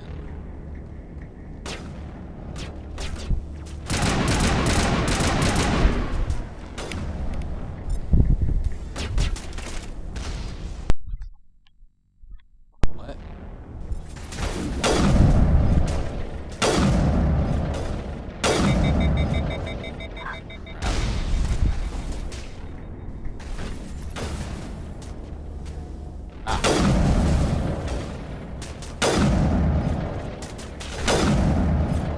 Down.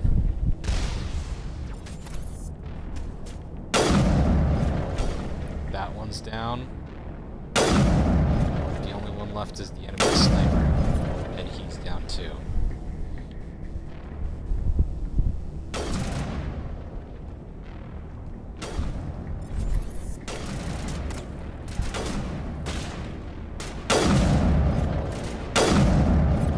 Down.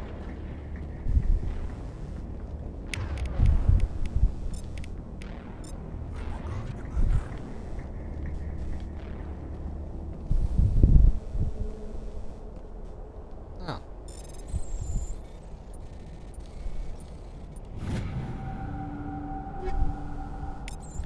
Some weapon upgrades.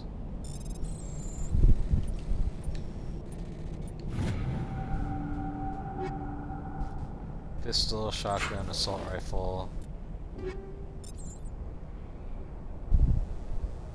It's an upgrade to my gun.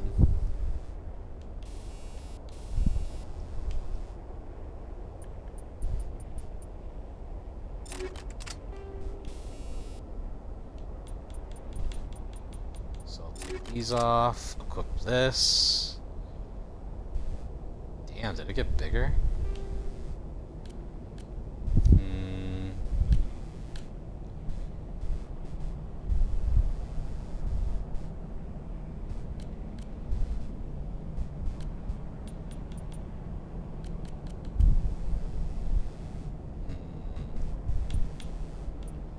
Phasic rounds. Or maybe I'll just leave it there for now. High caliber barrel. Yeah, that sounds nice. Rex is going to be using it more than me. So I'll give him the shotgun. New pistol, so good for you, Tally. And no new armors.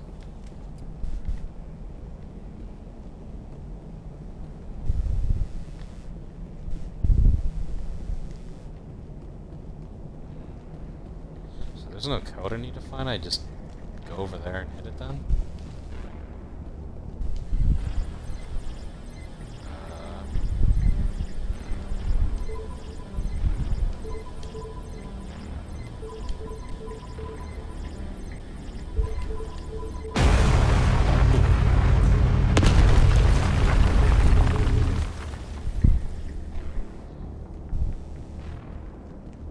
do you know?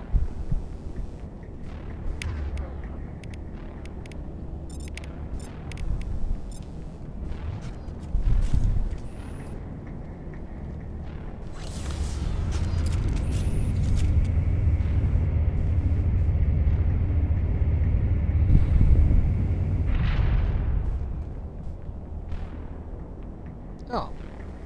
And... oh, can I not save here? Now I can. Yeah, I'm gonna need to save because there's gonna be a big old battle right here. How did you get in here? I didn't think there was any way past the barrier. Mining laser. We blasted through with the mining laser. Of course. Yes, that makes sense. Please, get me out of here before more Geth arrive. That button over there should shut down this containment field.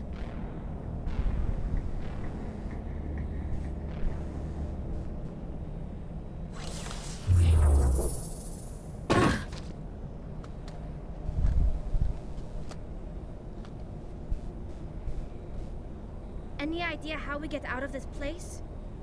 There is an elevator back in the center of the tower. At least I think it's an elevator. It should take us out of here. Come on! I still cannot believe all this.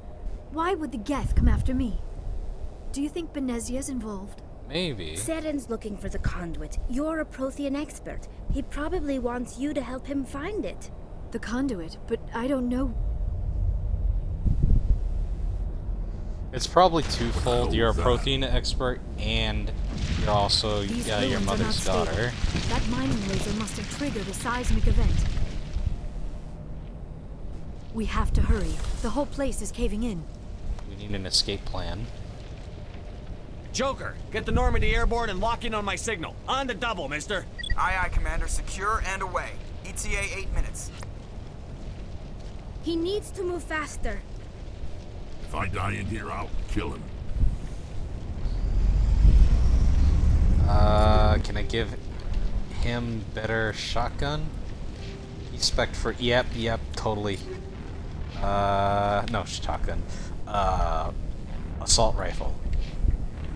I completely forgot. He's spec'd into assault rifles and shotguns. So I just give him a better toy right there.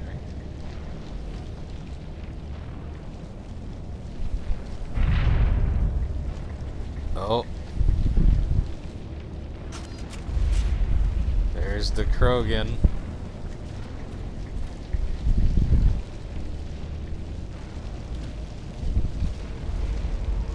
Surrender.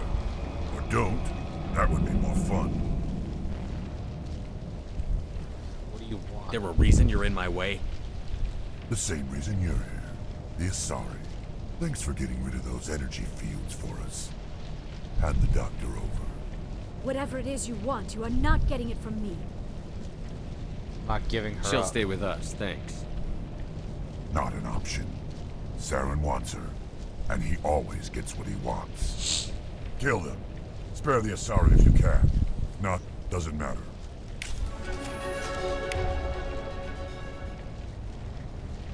Load.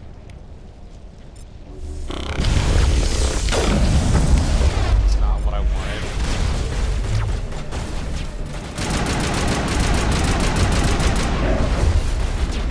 Vigil deployed.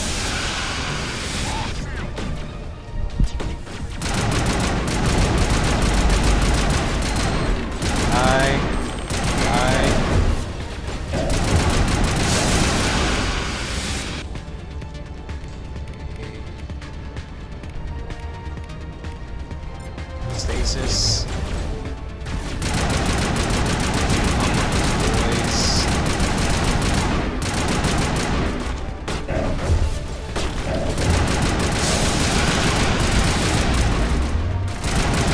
Oh shit. He almost had me dead to rights there. Shield boost. All dead.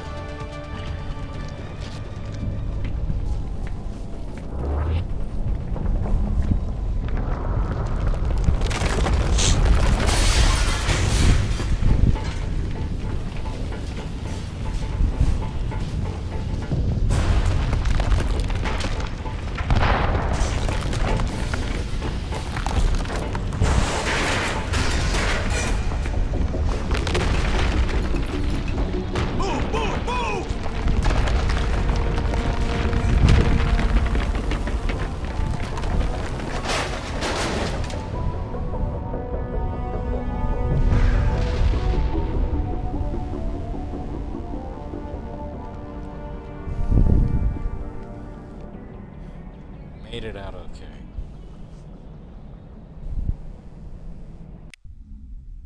Too close, Commander. 10 more seconds we would have been swimming in molten sulfur. The Normandy isn't equipped to land in exploding volcanoes. They tend to fry our sensors and melt our hull. Just for future reference. We almost died out there, and your pilot is making jokes? He saved us. Joker pulled our asses out of there. I think he's earned the right to a few bad jokes. I see. It must be a human thing. I don't have a lot of experience dealing with your species, Commander. But I am grateful to you. You saved my life back there, and not just from the volcano. Those Geth would have killed me or dragged me off to Saren. What did Saren want with you? Do you know something about the conduit? Only that it was somehow connected to the Prothean extinction. That is my real area of expertise. I have spent the past 50 years trying to figure out what happened to them. 50 years? How old are you exactly? I hate to admit it, but I am only 106. Only. Damn. I hope I look that good when I'm your age. A century may seem like a long Only. time to a short-lived species like yours. But among the Asari, I am barely considered more than a child.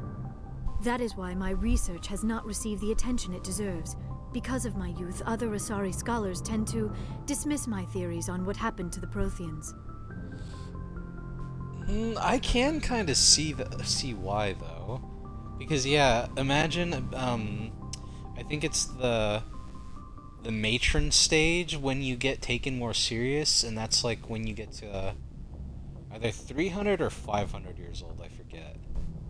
But imagine not being taken seriously after living for like 200 plus years, and you're still considered like a little kid compared to most other species. But anyways, I might know what happened. I've got my own theory on why the Protheans disappeared. With all due respect, Commander, I have heard every theory out there. The problem is finding evidence to support them. The Protheans left remarkably little behind. It is almost as if someone did not want the mystery solved. It is like someone came along after the Protheans were gone and cleansed the galaxy of clues. But here is the incredible part. According to my findings, the Protheans were not the first galactic civilization to mysteriously vanish. This cycle began long before them. How do you know Where'd you come up with this theory? I thought there wasn't any evidence.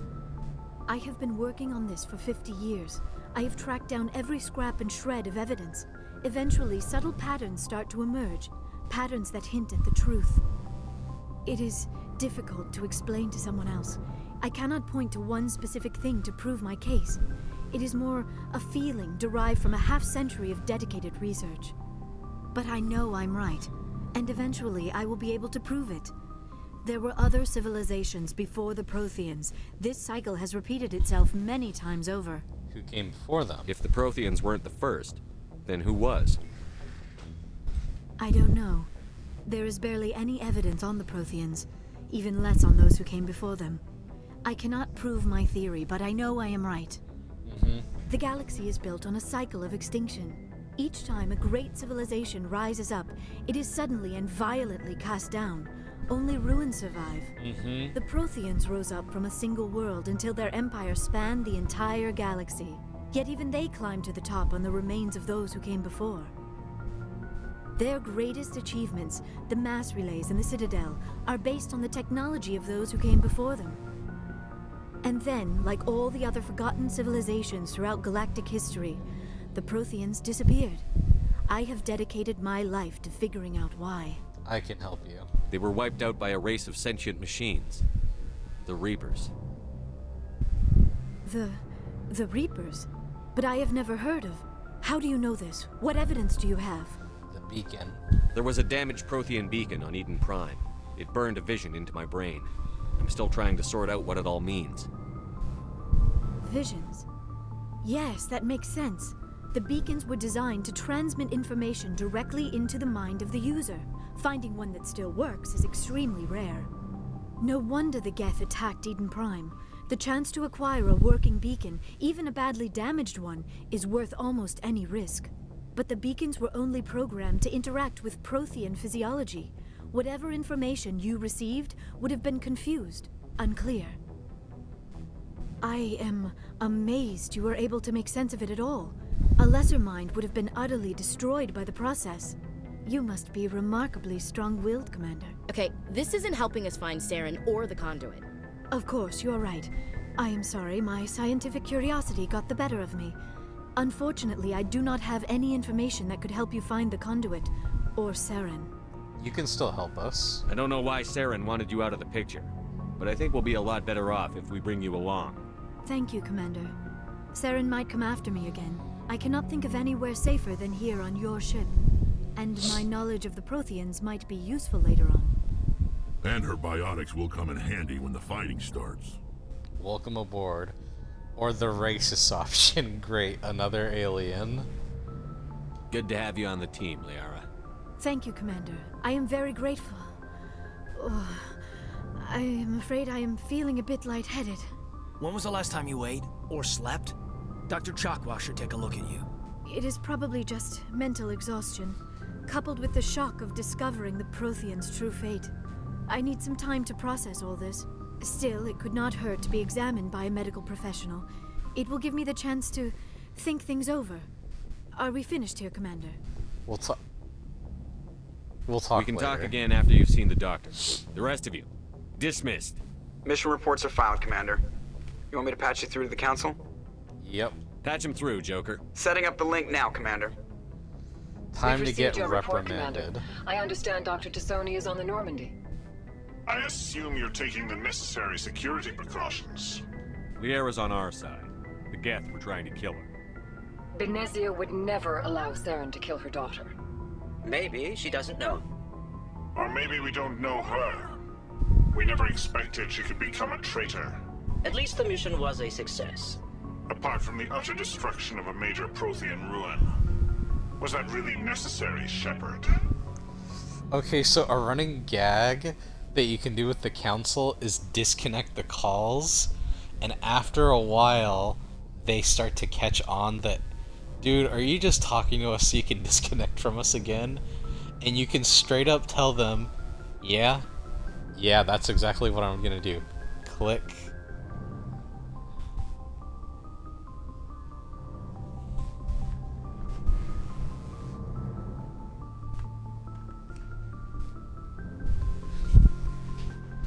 Doing okay? You sure?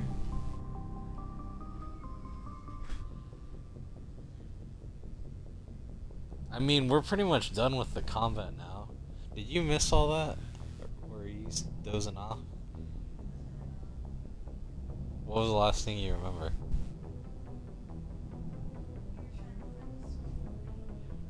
That is long done.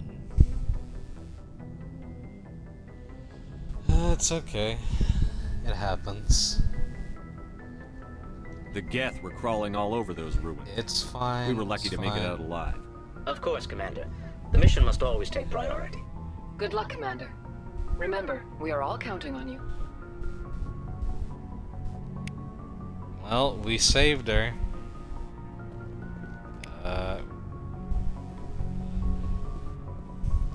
So you didn't listen to anything that she said? Yeah, you missed a lot. Well, whatever, it's fine, I guess. Well, let's see if she's in one of these rooms over here. Oh, yeah, I remember now. Let me talk to the crew first, because they always have something to say once we finish a big major mission. Yes, Commander?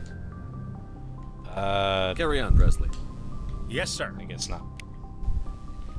Well, at least not him.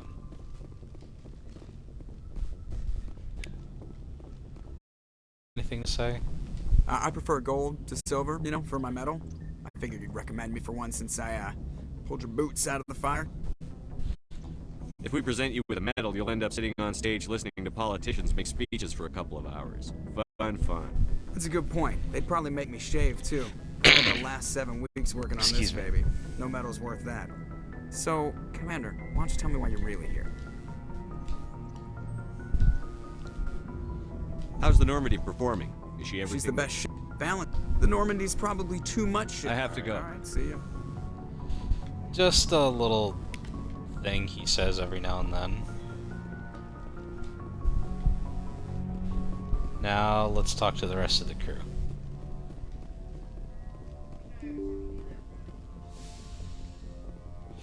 I won't run then, if it bothers you.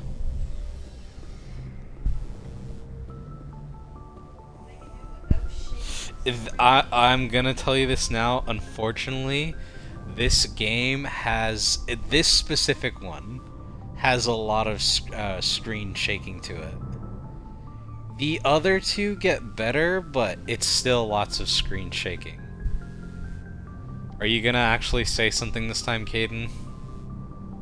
So I can end the stream? Anything you need, Commander?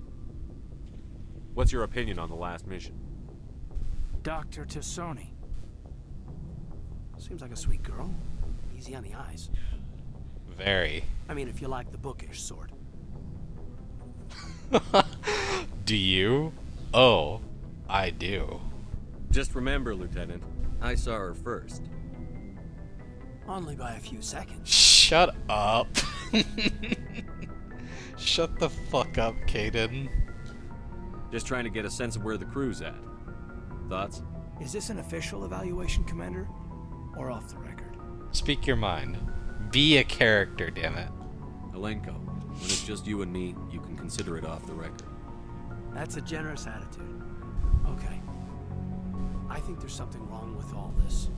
This Saren is looking for records on some kind of galactic extinction, but we can't get backup from the Council? Sorry, Commander. There's writing on the wall here, but someone isn't reading it. I hear you. The Council doesn't want to believe anything's wrong. I'd call it human nature, but... I hear you. It just seems like a group that's been around as long as the Council should see this coming. Sorry if I got too informal. Protocol wasn't a big focus back in Bot. What they train you for? Tell me about it. Biotic acclimation and temperance didn't last past the airlock. To the kids they hauled in, it was brain camp. Sorry, hauled in is unkind. We were encouraged to commit to an evaluation of our abilities so an understanding of biotics could be compiled.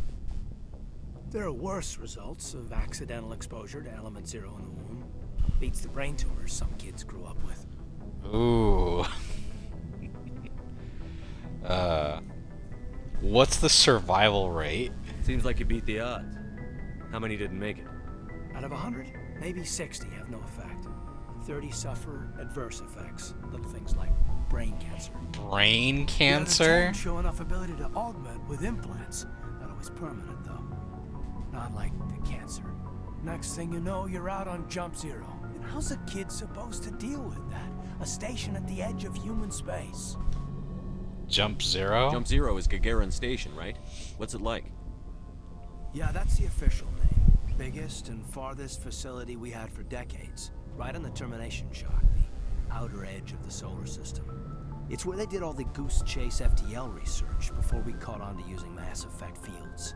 It was a sterile research platform when I was there. Friends? There were other kids in the same boat, right? At least you weren't alone out there. That's true. We did have a little circle there to get together every night before lights out. We didn't have much to do, though. It was a research platform then, and Kinetics kept Jump Zero off the extranet to prevent leaks. Time to talk, then. Then you must have had plenty of time to get to know each other. Yeah, we'd sit around and bull every night after dinner, play cards or network games. There was this girl named Rana, who had a little circle grow up around her. She was from Turkey. Her family was very rich. But she was smart and charming as hell. Beautiful, but not stuck up about it. I think you'd have liked her. Did you love her? Sounds like she was special to you. She was. Maybe she felt the same, but things never felt together. Training, you know. Damn, man. You know of any intentional exposures for certain? No one knows. Doesn't mean they didn't happen. As big as the exposures were, it was hard to track down accidentals.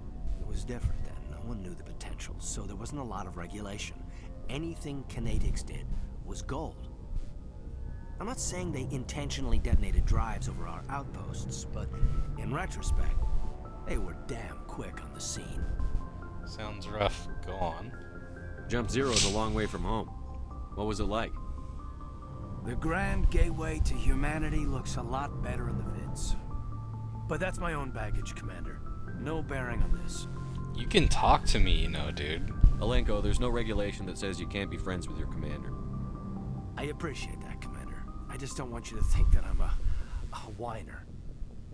Besides, I've got my past squared away. Okay, so that's, I think, one of the main reasons why people don't really like Kaidan. Every companion in this series has, like, some trauma or problems they're currently going through, but Kaidan dealt with his shit already, so he's normal, quote-unquote, you know?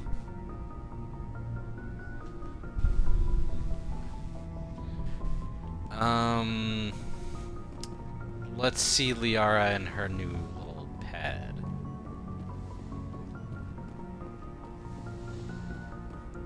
I think we'll end it on talking to her, and then we'll, like last time, talk to our companions again, and then, instead of going on with the next mission, I'm gonna get some side missions from... Ooh, excuse me. Side missions from the Citadel, and then go do more missions.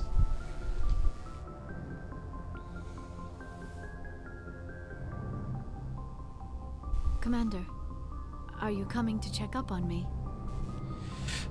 So what do you think of Liara, just from looking at her? Really? You look much better. How are you feeling? Dr. Chakwas assures me I am going to be fine. I was impressed with her knowledge of Asari physiology. I think I told you this, but right below Tifa is Liara. She was my golden girl in my teenage years. Hey man, when you're a lonely teenage boy and you're playing video games, that's the closest thing I ever had to really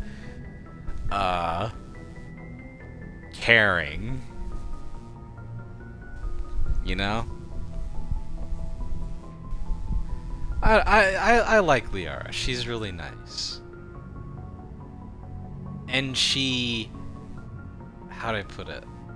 Not to spoil too much, but right now, Liara's in her little box of being this nerdy, cute science girl.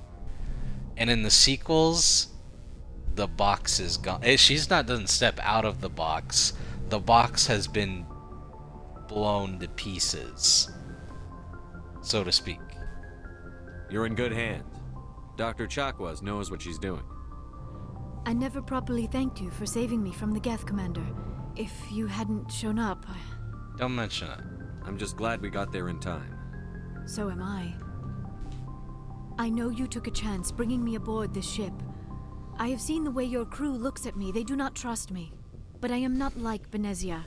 I will do whatever I can to help you stop Saren. I promise. I know.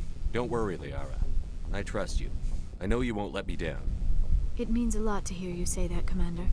Thank you. I'd like to talk about you. Tell me about yourself, Liara. Me? I am afraid I am not very interesting, Commander. I spend most of my time on remote digs, unearthing mundane items buried in long-forgotten Prothean ruins. I think one of the things that really gets me about her is her freckles. I really, really like freckles. You must get lonely. Sounds dangerous. And lonely. Sometimes I would run afoul of indigenous life forms or stumble across a small band of mercenaries or privateers, but I was always careful. Until the Geth followed me to Artemis Tau, I never found myself in any situation my biotics could not handle. As for the solitude, well, that is one aspect that most appealed to me. Sometimes I just need to get away from other people. Why is that? You don't like other people? I suppose it comes from being a matriarch's daughter. People expected me to follow in Benezia's footsteps. They wanted me to become a leader of our people.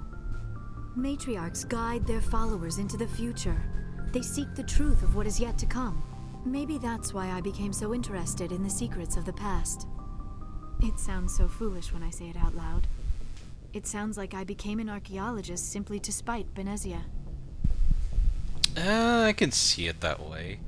One looks to the future while the other looks into the past. All children rebel against their parents. It's a natural part of growing up. Aha, you share the wisdom of the matriarch, Shepard. That is exactly what Benezia said when I told her of my decision. But there was more to it than that. I felt drawn to the past. The Protheans were these wondrous, mysterious figures. I wanted to know everything about them. That is why I find you so fascinating. You were marked by the beacon on Eden Prime. You were touched by working Prothean technology. I'm fascinating? Sounds like you want to dissect me in a lab somewhere. What? No, I did not mean to insinuate. I never meant to offend you, Shepard. I only meant that you would be an interesting specimen for an in-depth study. No, that's even worse. Relax, relax. Calm down, Liara. I was only joking. Joking? Oh, by the goddess, how could I be so dense? You must think I am a complete Oh, and utter fool. God. Now you know why I prefer to spend my time in the field with data disks and computers. I always seem to say something embarrassing around other people. Please, just pretend this conversation never happened. Have I've been like that before, right? Like how she acted, apologizing for taking things literally.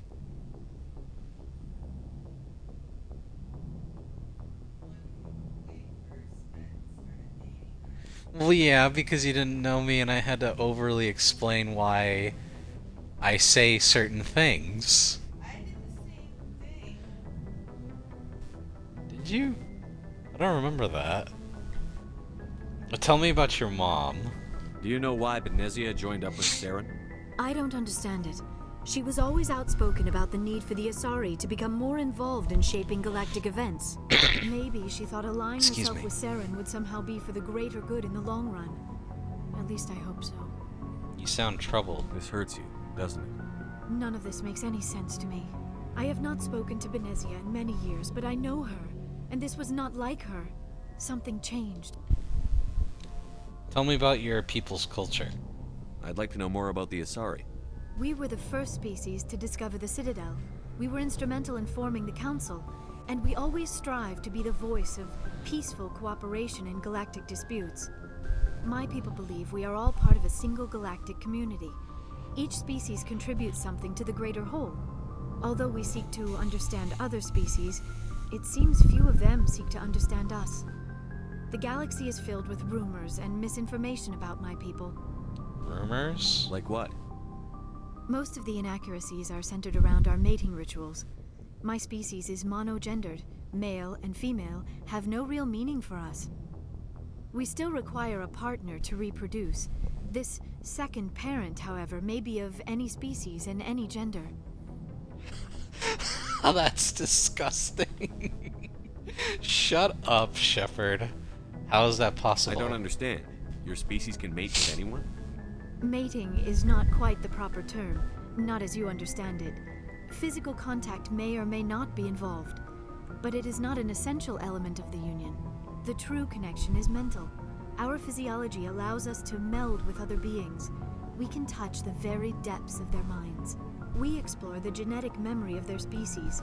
We share the most basic elements of their individual and racial identities. We then pass these traits on to our daughters. It is how we learn to grow as a species and how we develop a greater understanding of other races.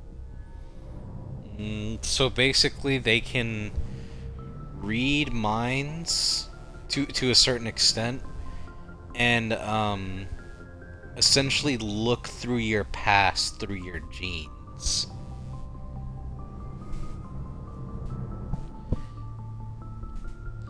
And I don't know if it's just phrased weird, but I'm assuming that also means that they can look into the past of your ancestors' genes too, because their genes are running through your genes. What happens to your partner after the union? Every relationship is different. Some unions are a single encounter with both parents parting ways afterwards. Others can be more long-term. Sometimes an Asari and her partner will stay together for many decades.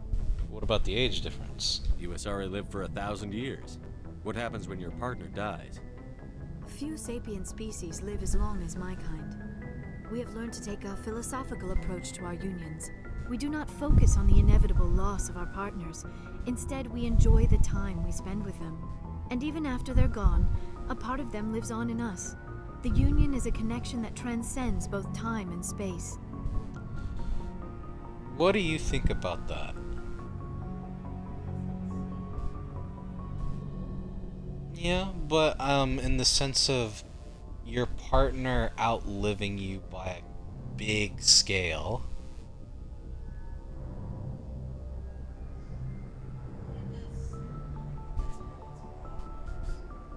Yeah.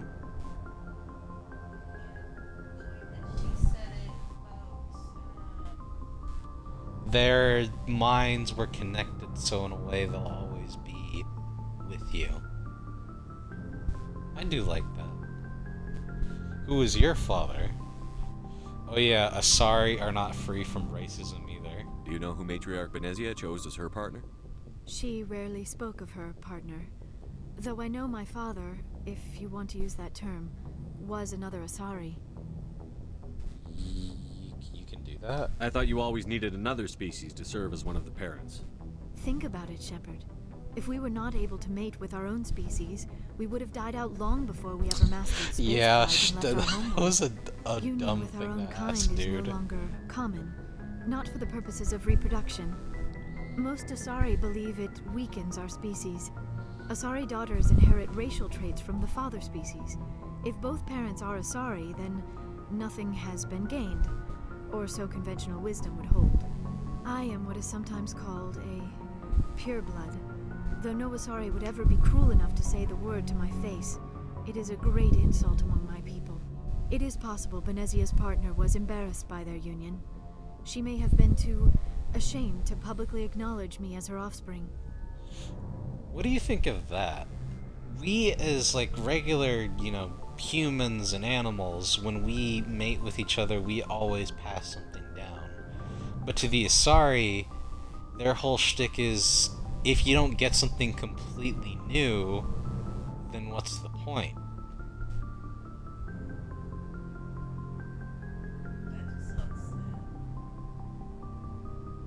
Yeah. Maybe she wanted to meet you, but couldn't. Something could have happened to her. Maybe she passed away. You might be right. I hope you are. But I have no way to know for sure. Benezia never spoke of her partner. Whatever happened, it caused her too much pain to dwell on it. She raised me by herself, though that is not uncommon. Many Asari raise their children alone, particularly if the father species is short-lived. Often the partner will pass on long before the child reaches maturity. So, I'm gonna give you a little spoiler. That's, a hint for a spoiler later on. We will eventually meet her father. But not in this game. But later on. And you will be very surprised on how her father is. I guess that's it. I should go. Goodbye, Shepard.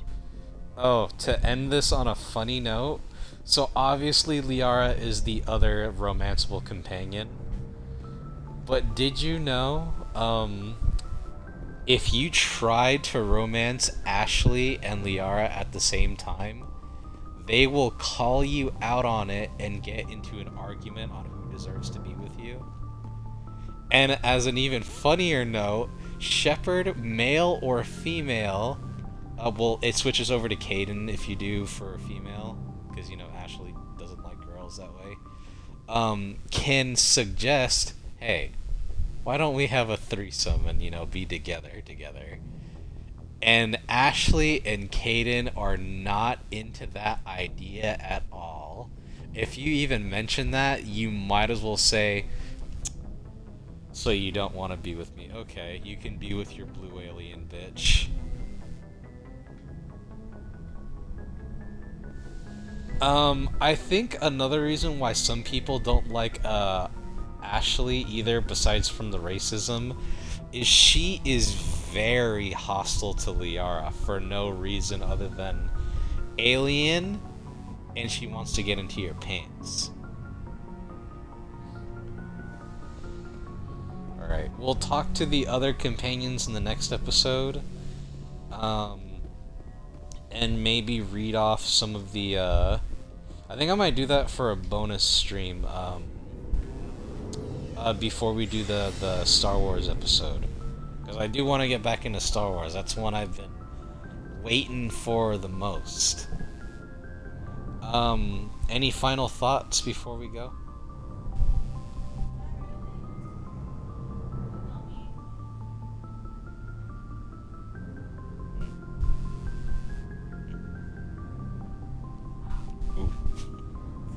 It's okay, it's okay.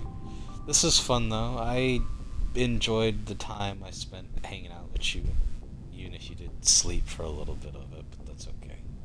I understand. I understand you had a long day. But anyways, next, if I don't do Star Wars right away, I might do the bonus streams for this again, just to read some of the other entries in the Codex. But because we got a good chunk of them down, it hopefully won't be as long as the last episode, because last episode was like 45 minutes long. So the next one should be maybe, hopefully 10, 15, 20 minutes at most. But anyways, thank you all for coming by. Thank you to my beautiful wife for spending this time with me and enjoying the streams. And I will see everyone else later.